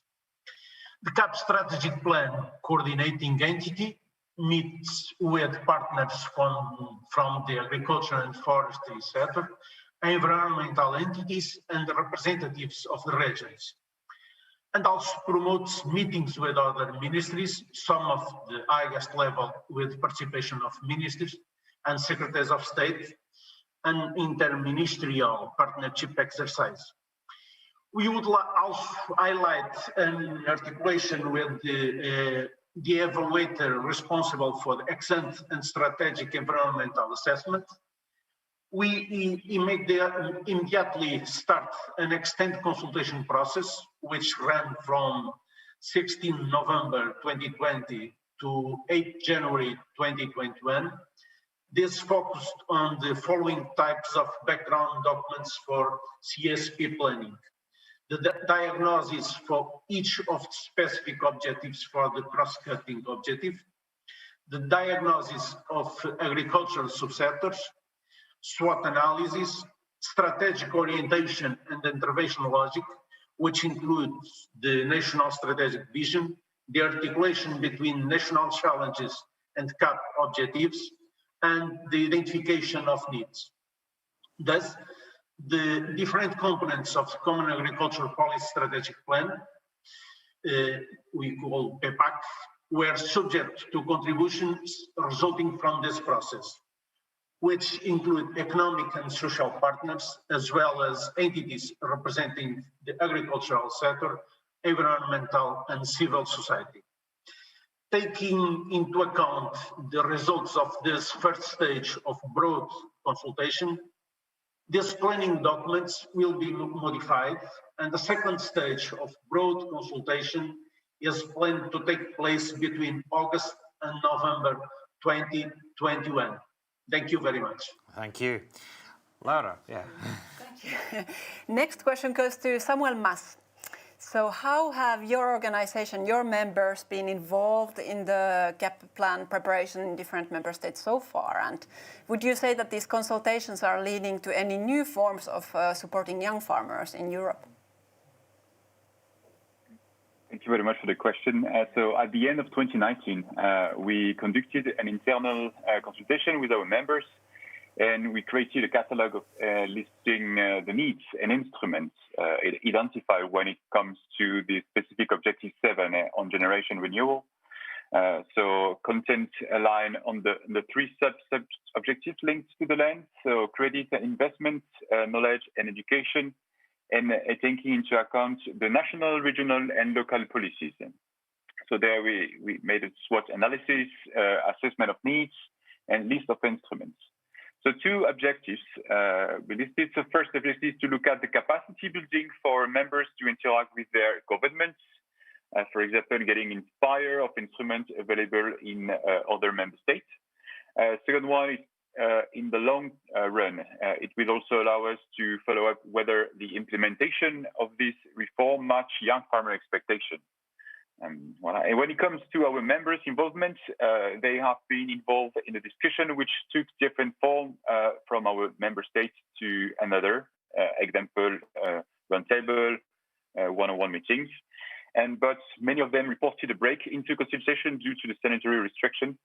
Most importantly, many of them were left uncertain regarding the timeline, not only because the CAP Basic Acts are not finalized, but also because in some member states there was no clear objectives time-wise. Thank you very much. Thanks a lot. Then I'd like to ask Amaya Sanchez. How about your organization, your members? How have you been involved in the CAP planning in different member states? And would you maybe have any good practices of stakeholder involvement to share with us very briefly? Yeah, sure. Thank you.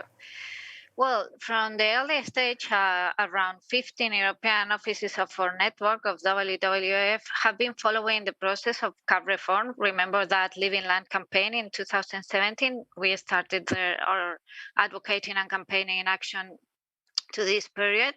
And then we passed for the legislative development of regulation till now that we are participating in the design of the strategic plans at the national level.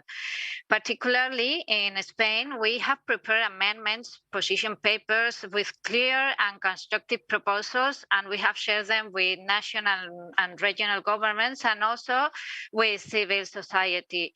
And meantime, we are running on fora and workshops to promote public debate.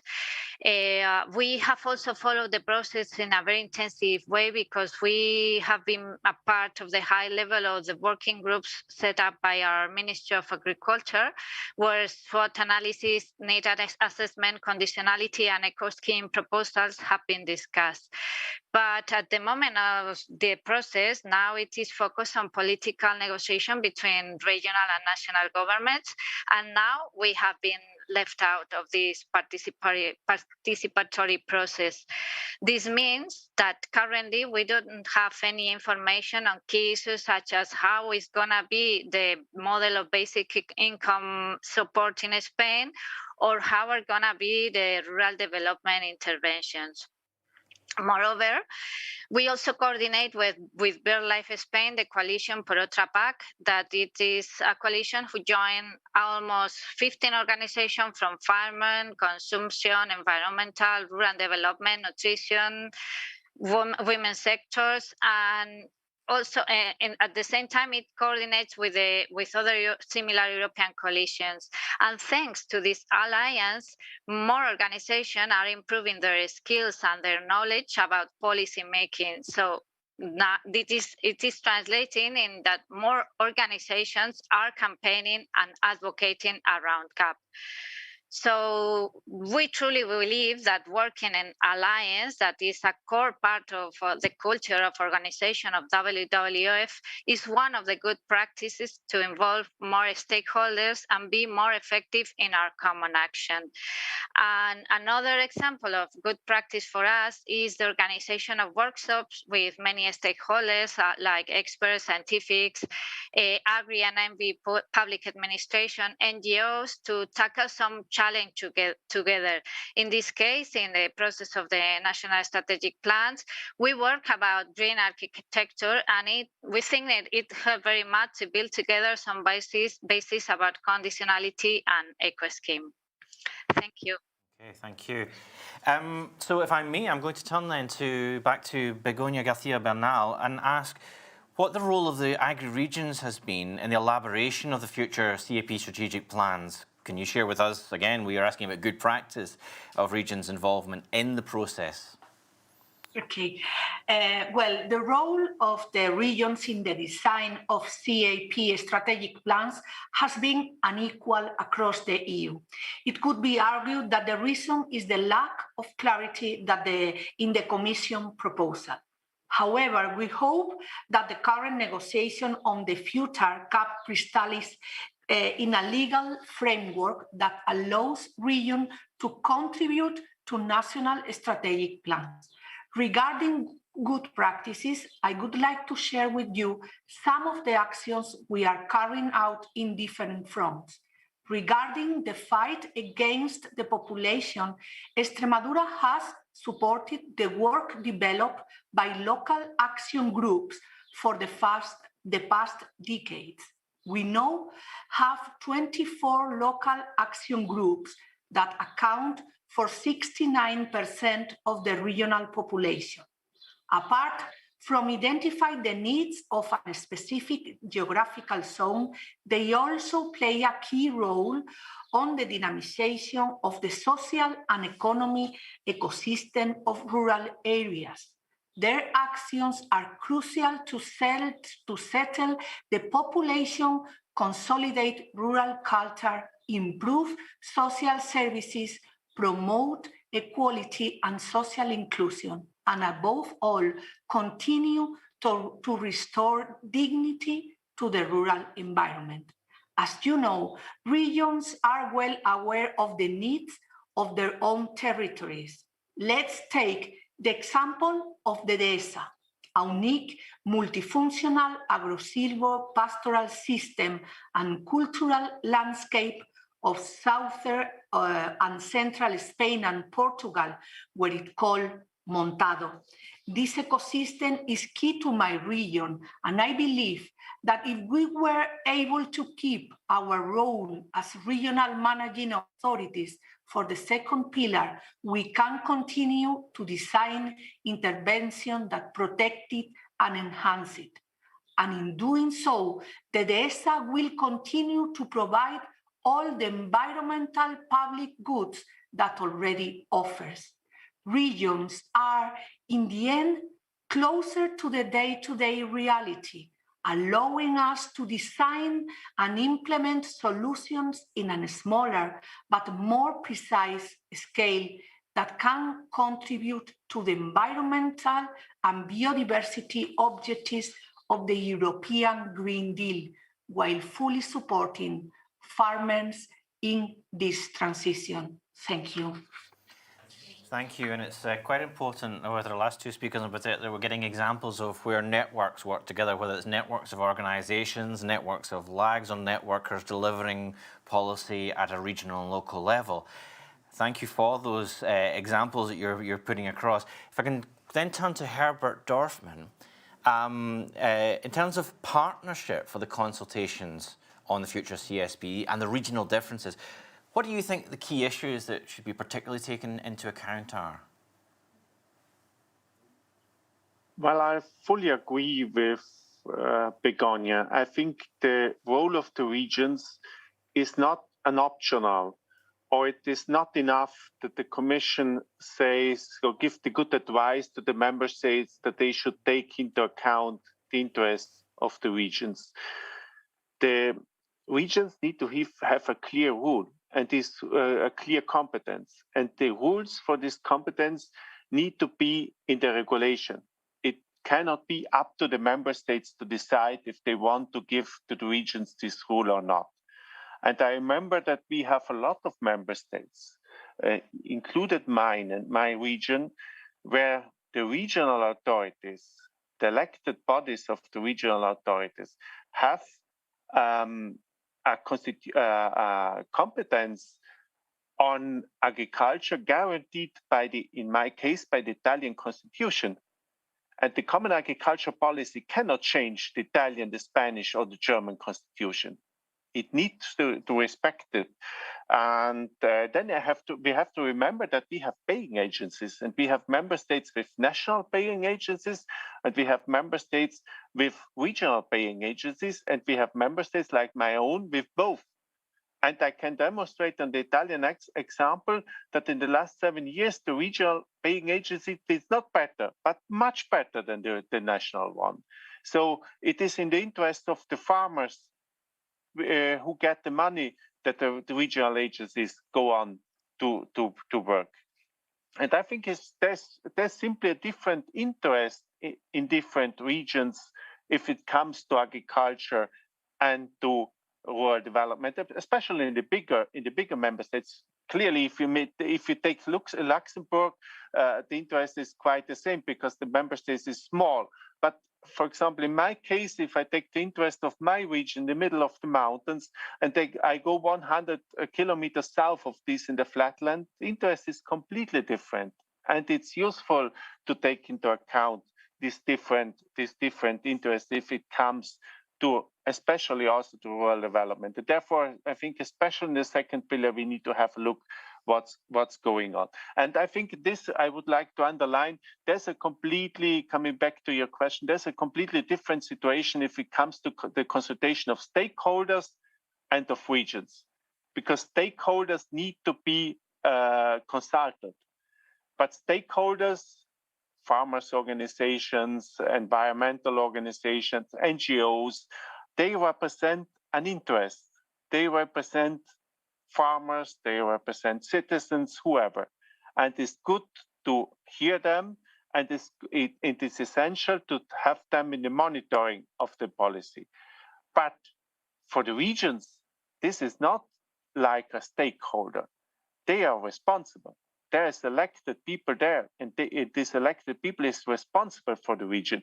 And these elected people cannot be simply involved in the monitoring, asked to have 2 meetings a year, to ask if to show them some data and look if everything went well. This is not enough.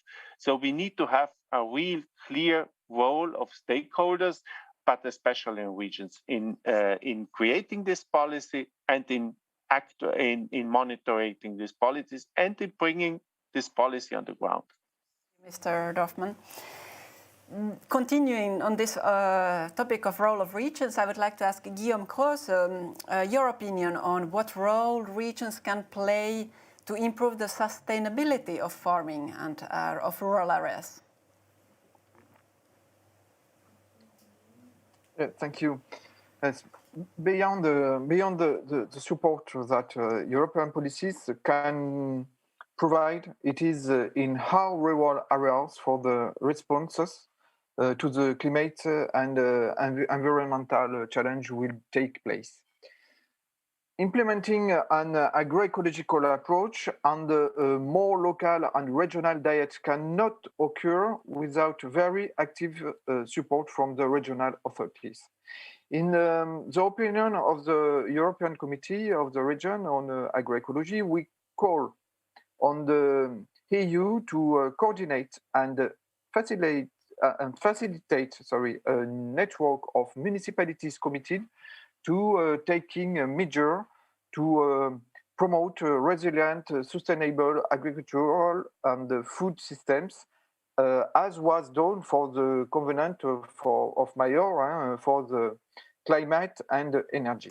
In my region, for example, the COVID-19 crisis and the climate crisis have motivated us to implement a regional version of the Green Deal. Adopted in 2020, this regional transformation plan aims to build a new, more resilient model in line with the European Union's Green New Deal. The food component is a key element of the regional Green Deal. With the support of European Fund, the Occitanie region intends to promote the renewal of farmers' generation, to reduce the use of pesticides and to strengthen the production of local plant protein to achieve protein autonomy by 2040. It also wishes to support organic production and strengthen short supply chain. Finally, the Occitanie region wishes to enable all inhabitants of this region to have a healthy diet by combating food insecurity. Thank you. Thank you very much. And then I would turn to Andrzej Wizjak. So regarding the inclusion of environmental stakeholders and issues in the CAP planning, how do you collaborate in Slovenia with the Ministry of Agriculture to ensure that these environmental issues and stakeholders are really effectively included in the creation of the future CAP strategic plan? I believe that higher ambitions in the field of environment and climate change require close cooperation between the Ministry of Environment and environmental stakeholders and Ministry of Agriculture. Ministry of Agriculture, which leads the preparation of the CAP strategic plan, realize that this plan has to contribute more than before to the implementation of the EU and national policies on water, nature, air and soil conservation. Therefore, experts of the Ministry of Environment as well as stakeholders have been actively involved in the preparation of Slovenian strategic plan from the start of the process in 2018. We have been involved in discussing specific objectives related to environmental protection and climate change. We are also engaged in discussions on resilience, competitiveness, and rural development, as well as horizontal objectives. We are jointly analyzing how to take into account the Commission recommendations for Slovenia for the CAP strategic plan, the infringement procedures, and how to set the targets of the farm to work and biodiversity strategy. Here it is important to take account of different starting points of member states and their potential to achieve these the objectives. To summarize, the process of preparing the national strategic plan brings added value to both sides, to Ministry of Environment and Ministry of Agriculture, but also to different stakeholders representing environmental concerns, farmers and consumers. Thank you very much. Thank you. So now we come to some general questions, some feeding in from the questions we've been receiving. I'm going to start because what we're being asked to do, what we'd like to do is to look at particularly any good practices, any good examples you have. So I'm going to start with Rui Martinho from Portugal, and then we'll come back to Andrej Vizcek from Slovenia. With a focus on good practice, how are you preparing for the effective involvement of stakeholders to follow the implementation of your CSP after approval? So perhaps Rui Martinho, if I may, first. Okay, sorry, we don't have Rui Martinho available at the moment. Laura, do you want to ask a question? Yes. Well, I would like to ask Amaya Sanchez, actually, as the environmental issues are really in the core of the future CAP strategic plans. We'd like to know how you or your members have managed to contribute to the environmental aspects of the future CAP strategic plans, and if you would have any concrete examples in particular that you would like to mention. Yeah, sure. Thanks. Well, for an organization of conservation like WWF, food and agriculture are a priority of our action. It is in the core of our activity.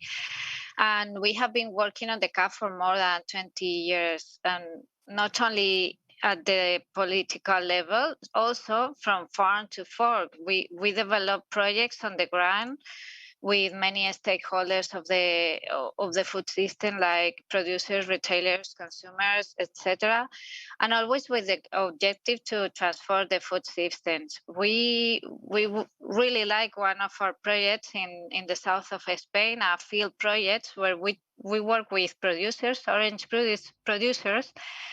And what we are doing is to demonstrate that it is possible to work hand in hand with the producers to produce food with economic profitability and at the same time environmental benefits. That is very useful for us also to show in our action, in our policy action, that our proposals are possible. They are not an utopic proposal. It is a proposal proved on the land farms. And also we like to work with scientifics because we think that improving the knowledge and the scientific knowledge and information available, we are also improving the capacity and implementation of the future policies. Thank you very much. I don't know if we've one or two of our speakers unfortunately had to go, but if I may come to, what I'd like to do is come to Herbert Dorfman once more. Involving different stakeholders and contributing to CSPs, do you have any examples, any thoughts on how to get the stakeholders involved in the implementation part? Well, I think in the next weeks, in the next month, we come to an extremely important moment because the member states really start to develop or do the most important work in developing their CAP strategic plans. And I personally think to have the organizations, the stakeholders on board is extremely important for the quality of the plan itself, because afterwards these plans need to come to reality.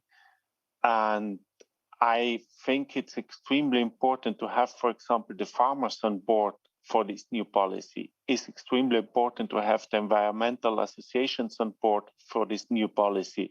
And we will have them only on board if they are involved in the work.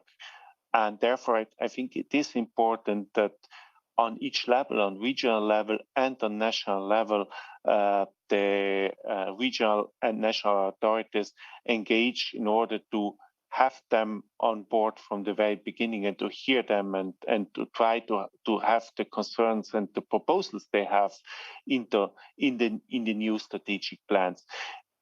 And then it comes, as I said before, to the role of the regions, which is completely different, because in the regions, they do not, it's not only their responsibility to give an input, but they need to bring this policy on the ground afterwards, because in most member states, the real actors, especially in the second pillar, are the regions. So they need to decide afterwards what they want to support, how to work on for example, investment aids and so on and so forth.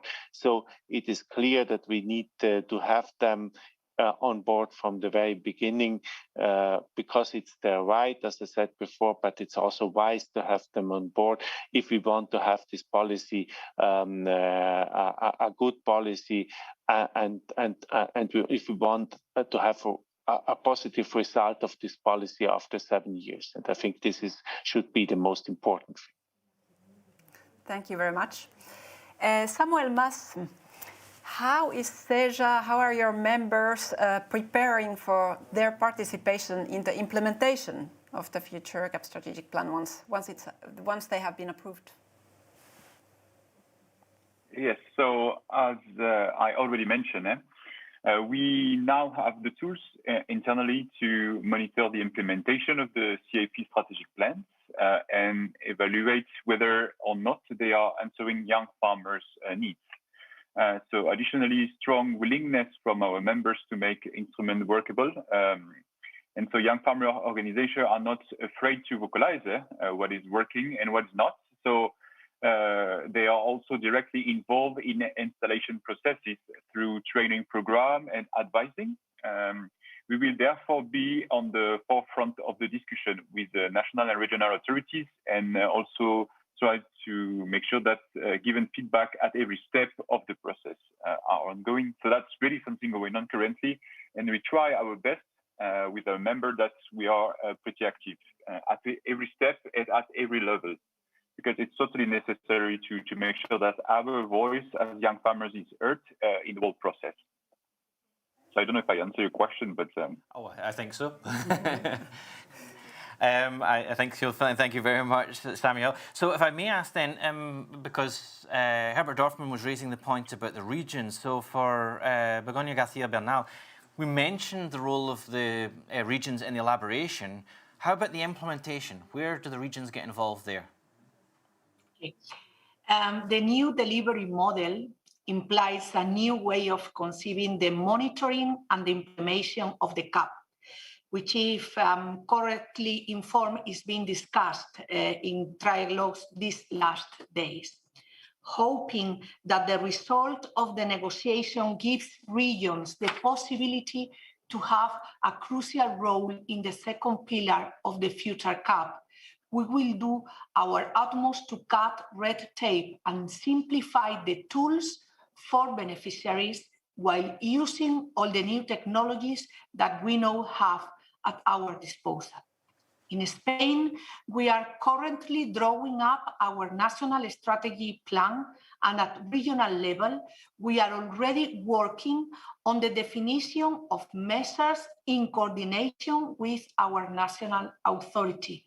We believe that a smooth coordination at all levels, including a regional EU dialogue when necessary, will be key to the implementation of the future CAP.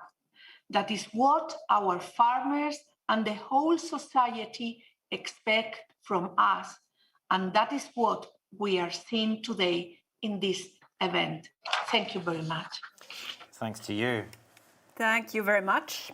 So we have time for one more question. Andrej Viciak, would you like to react on anything that the others have said so far, or would you have any further views on, or would you like to tell us how you are preparing for effective involvement of stakeholders in the implementation period of the CAP? Yes, thank you.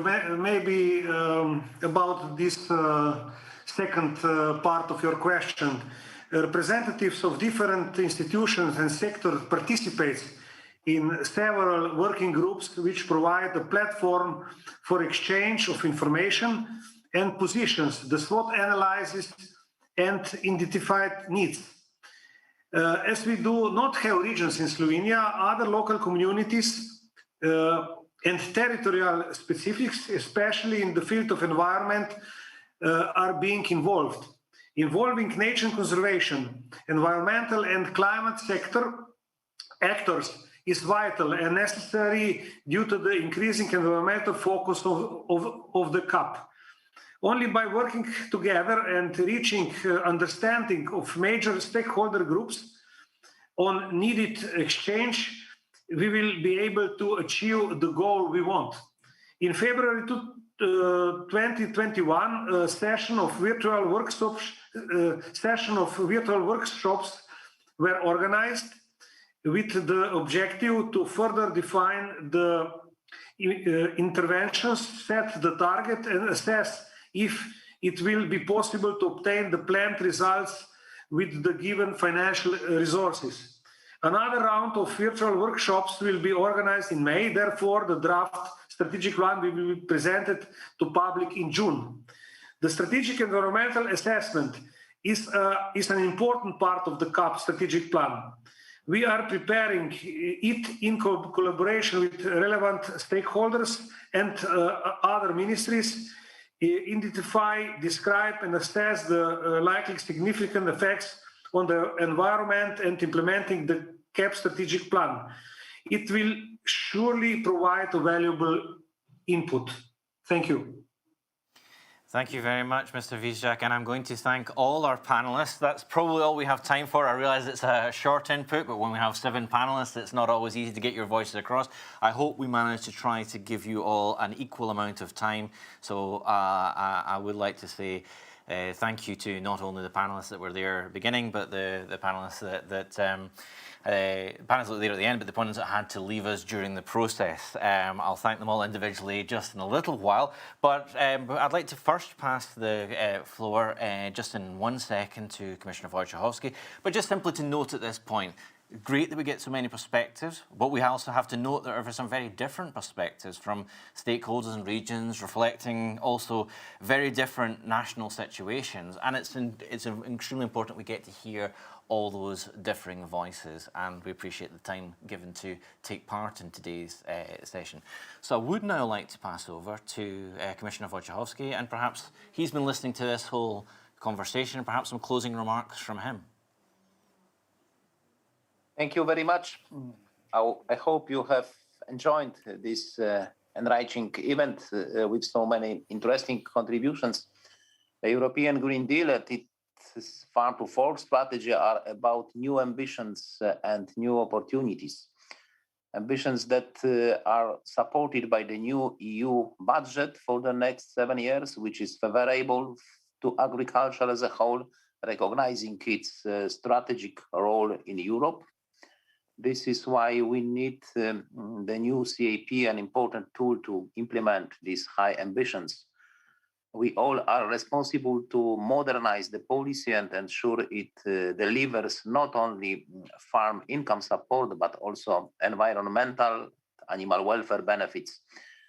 The European Commission is already preparing for this. Last December, we published recommendations to each member state so that they can better reflect the Green Deal objectives, and we launched a structured dialogue with member states for preparation of the CAP strategic plans. The opportunities and new ambitions should build a basis to ensure European food production is indeed a champion of sustainability and guarantee the future for our farmers. For that, we need you, the regions and the stakeholders. Today, we have shared views and exchanged experiences with regard to preparation of CAP strategic plan, in particular on the participation of regions and stakeholders. That's my three reflections after this discussion. The first is inspiring by Mr. Dorfman, who said that the CAP is not only the policy of sustainability, but first of all, the economic policy. I fully agree with this. And but the problem is that we sometimes observe this values as in controversy. In my point of view, this is not controversy between the function of agriculture and in this challenge which we have. We have a challenge to make our agriculture more friendly for environment, for the climate, and for animal welfare. And at the same time, we need to make our agriculture policy more friendly for farmers. The problem is that we have only the problem when agriculture that we are losing the biodiversity, the negative impacts of the intensive agricultural production for climate, the transport needs creating around the agriculture, creating transport needs and the emissions. But also we losing our farmers after enlargement of the union, the big enlargement which was in 2004. During the next decade, we lost about 4 million farms in the European Union, especially small farms. The small farmers were not ready to continue the competition with the big scale farming. This is the problem, that we can observe the process especially in animal sector of the food system. I remember that in my home country, Poland, before the enlargement, there was about 800,000 pig farms, small farms with pig, keeping the pigs. The one farm was about 15 pigs. Now there is only 80,000. They are more than 100, 130, 150, the average. But we can observe process concentration of production, more and more concentration. And less farms, more and more animals in one farm.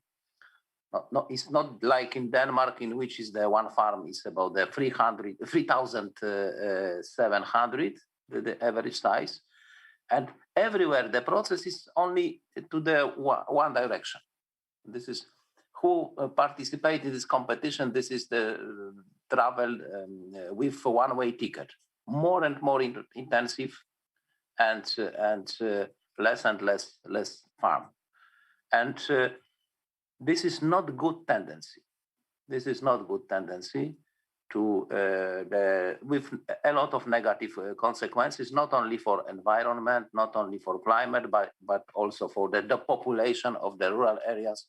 We are preparing we will publish the new long-term vision for the rural areas, but the population of the rural areas is a big challenge for us. And in these circumstances, the agriculture Green Deal, the Farm to Fork strategy, this is the proposal to give the chance for the millions of European farmers, especially farm and medium-sized family farmers. What is the chance the farmer who wants to be a farmer and to have not the 5,000 pigs in his farms? He wants to have maybe 50 pigs, 100. in the normal competition, he has no chance. No chance for normal competition. But in the competition in organic farming, for example, there is a chance for him. Receiving the support from the EU subsidies, from the first pillar, the second pillar, and if we the proposal of the short supply chain, the system, local production, local market orientation, this is the chance for 100,000, for maybe for millions European farmers. And this finally, this is the policy not only for the Green Deal in agriculture. This is policy not only for better protection of environment, climate, animal welfare. This is also the policy for better protection of farmers. It's very important to see this as a coherence between these values. And the second question is our future dialogue with member states about the strategic plans. The key word is transparency. And in Commission intention and my personal intention is full transparency. It will be not the dialogue behind a closed door and define the functionaries of the Commission from one side and member states from the other side, but it will be the open discussion. If we will have any objection and doubts about the proposal of the draft of the strategic plans presented by member states, we will present publicly our objections. And this is the role for the stakeholders. Your role is not finished after the official consultation and during this time of consultation. It will be the process to the end of to the final result. And I hope that also the stakeholders will have the positive pressure for the member states to achieve as good as possible the national strategic plans, respecting all aspects, the sustainability, but also, as I said before, more friendly agriculture, more friendly for environment, climate, animal welfare, agriculture policy more friendly for the farmers. And to the end of the process, we count on you, your participation, your support. And the same on the regions, that is the third question of the regions. We have big differences between member states, across the member states in different starting points.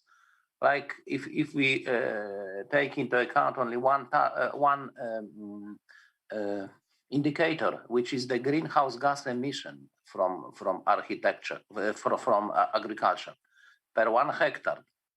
This is the European Union average is about the 2.5 tons per hectare. In some member states, this is only 1.3, but there are member states in which is more than one member state in which is more than 10 tons per hectare. And other is more than 7 tons per hectare. And this is very important to find a fair approach, how to achieve our ambitious goals, and with fair approach to the member states, also to the regions, because inside the member states we can observe the similar phenomena, that there are big differences between the regions. The main partner will be the member states, of course. We will receive the 27 national strategic plans, but the participation of the region is also very important. Very important because we have, I fully agree and fully understand that we have also the regional challenges and we need to find solution which the strategic plans and in consequence the common agricultural policy will respect not only the differences between the member states but also between the regions. And I count on the participation of the regional representatives during the whole process to the end of the approval of the national strategic plans. Thank you very much again. Once again, for your participation and your expertise, and for sharing your best practices on the involvement of partners in the creation of the future CAP plans. Let me conclude recalling that your active participation in the CAP strategic plans preparation is essential if you want to have ambitious plans. We count on you. Thank you very much. Okay, thank you very much, Commissioner Wojciechowski, for those closing remarks. Yes, as the Commissioner has just said, we will take all of your input that you've provided to us throughout this morning's session. You've given us your input through the Mentimeter chat. We'll capture as much of that. And I thank Commissioner Wojciechowski for referring to the fact that, as we mentioned at the beginning of our discussions today, Executive Vice President Frans Timmermans said about the importance of linking farmers to the European Green Deal. We talked about the importance of keeping stakeholders involved, not only in preparation, but in implementation, and about the role of the networks. And of course, we're here, this has been jointly organised by the ENRD and by, with the close cooperation of the European Commission. And of course, we'll continue to discuss and to give you more information on the future of CAP. You can access that through our website, which also has important detail on the thematic work we've been doing on the European Green Deal. So that leads me to say thank you to all our participants, to Rui Martinho, Samuel Mas, Amaya Sanchez, Guillaume Kroos, Herbert Dorfman, Begonia Garcia Bernal, and Andrei Vizjak, and of course to the important contribution made this morning by Mihail Dumitru, and certainly to acknowledge the time, the dedication, and the input received from Commissioner Wojciechowski and from Executive Vice President Frans Timmermans. So, from my colleague Laura and myself, thank you for your input, thank you for your contributions, and have a great rest of the day. Thank you. Thank you very much.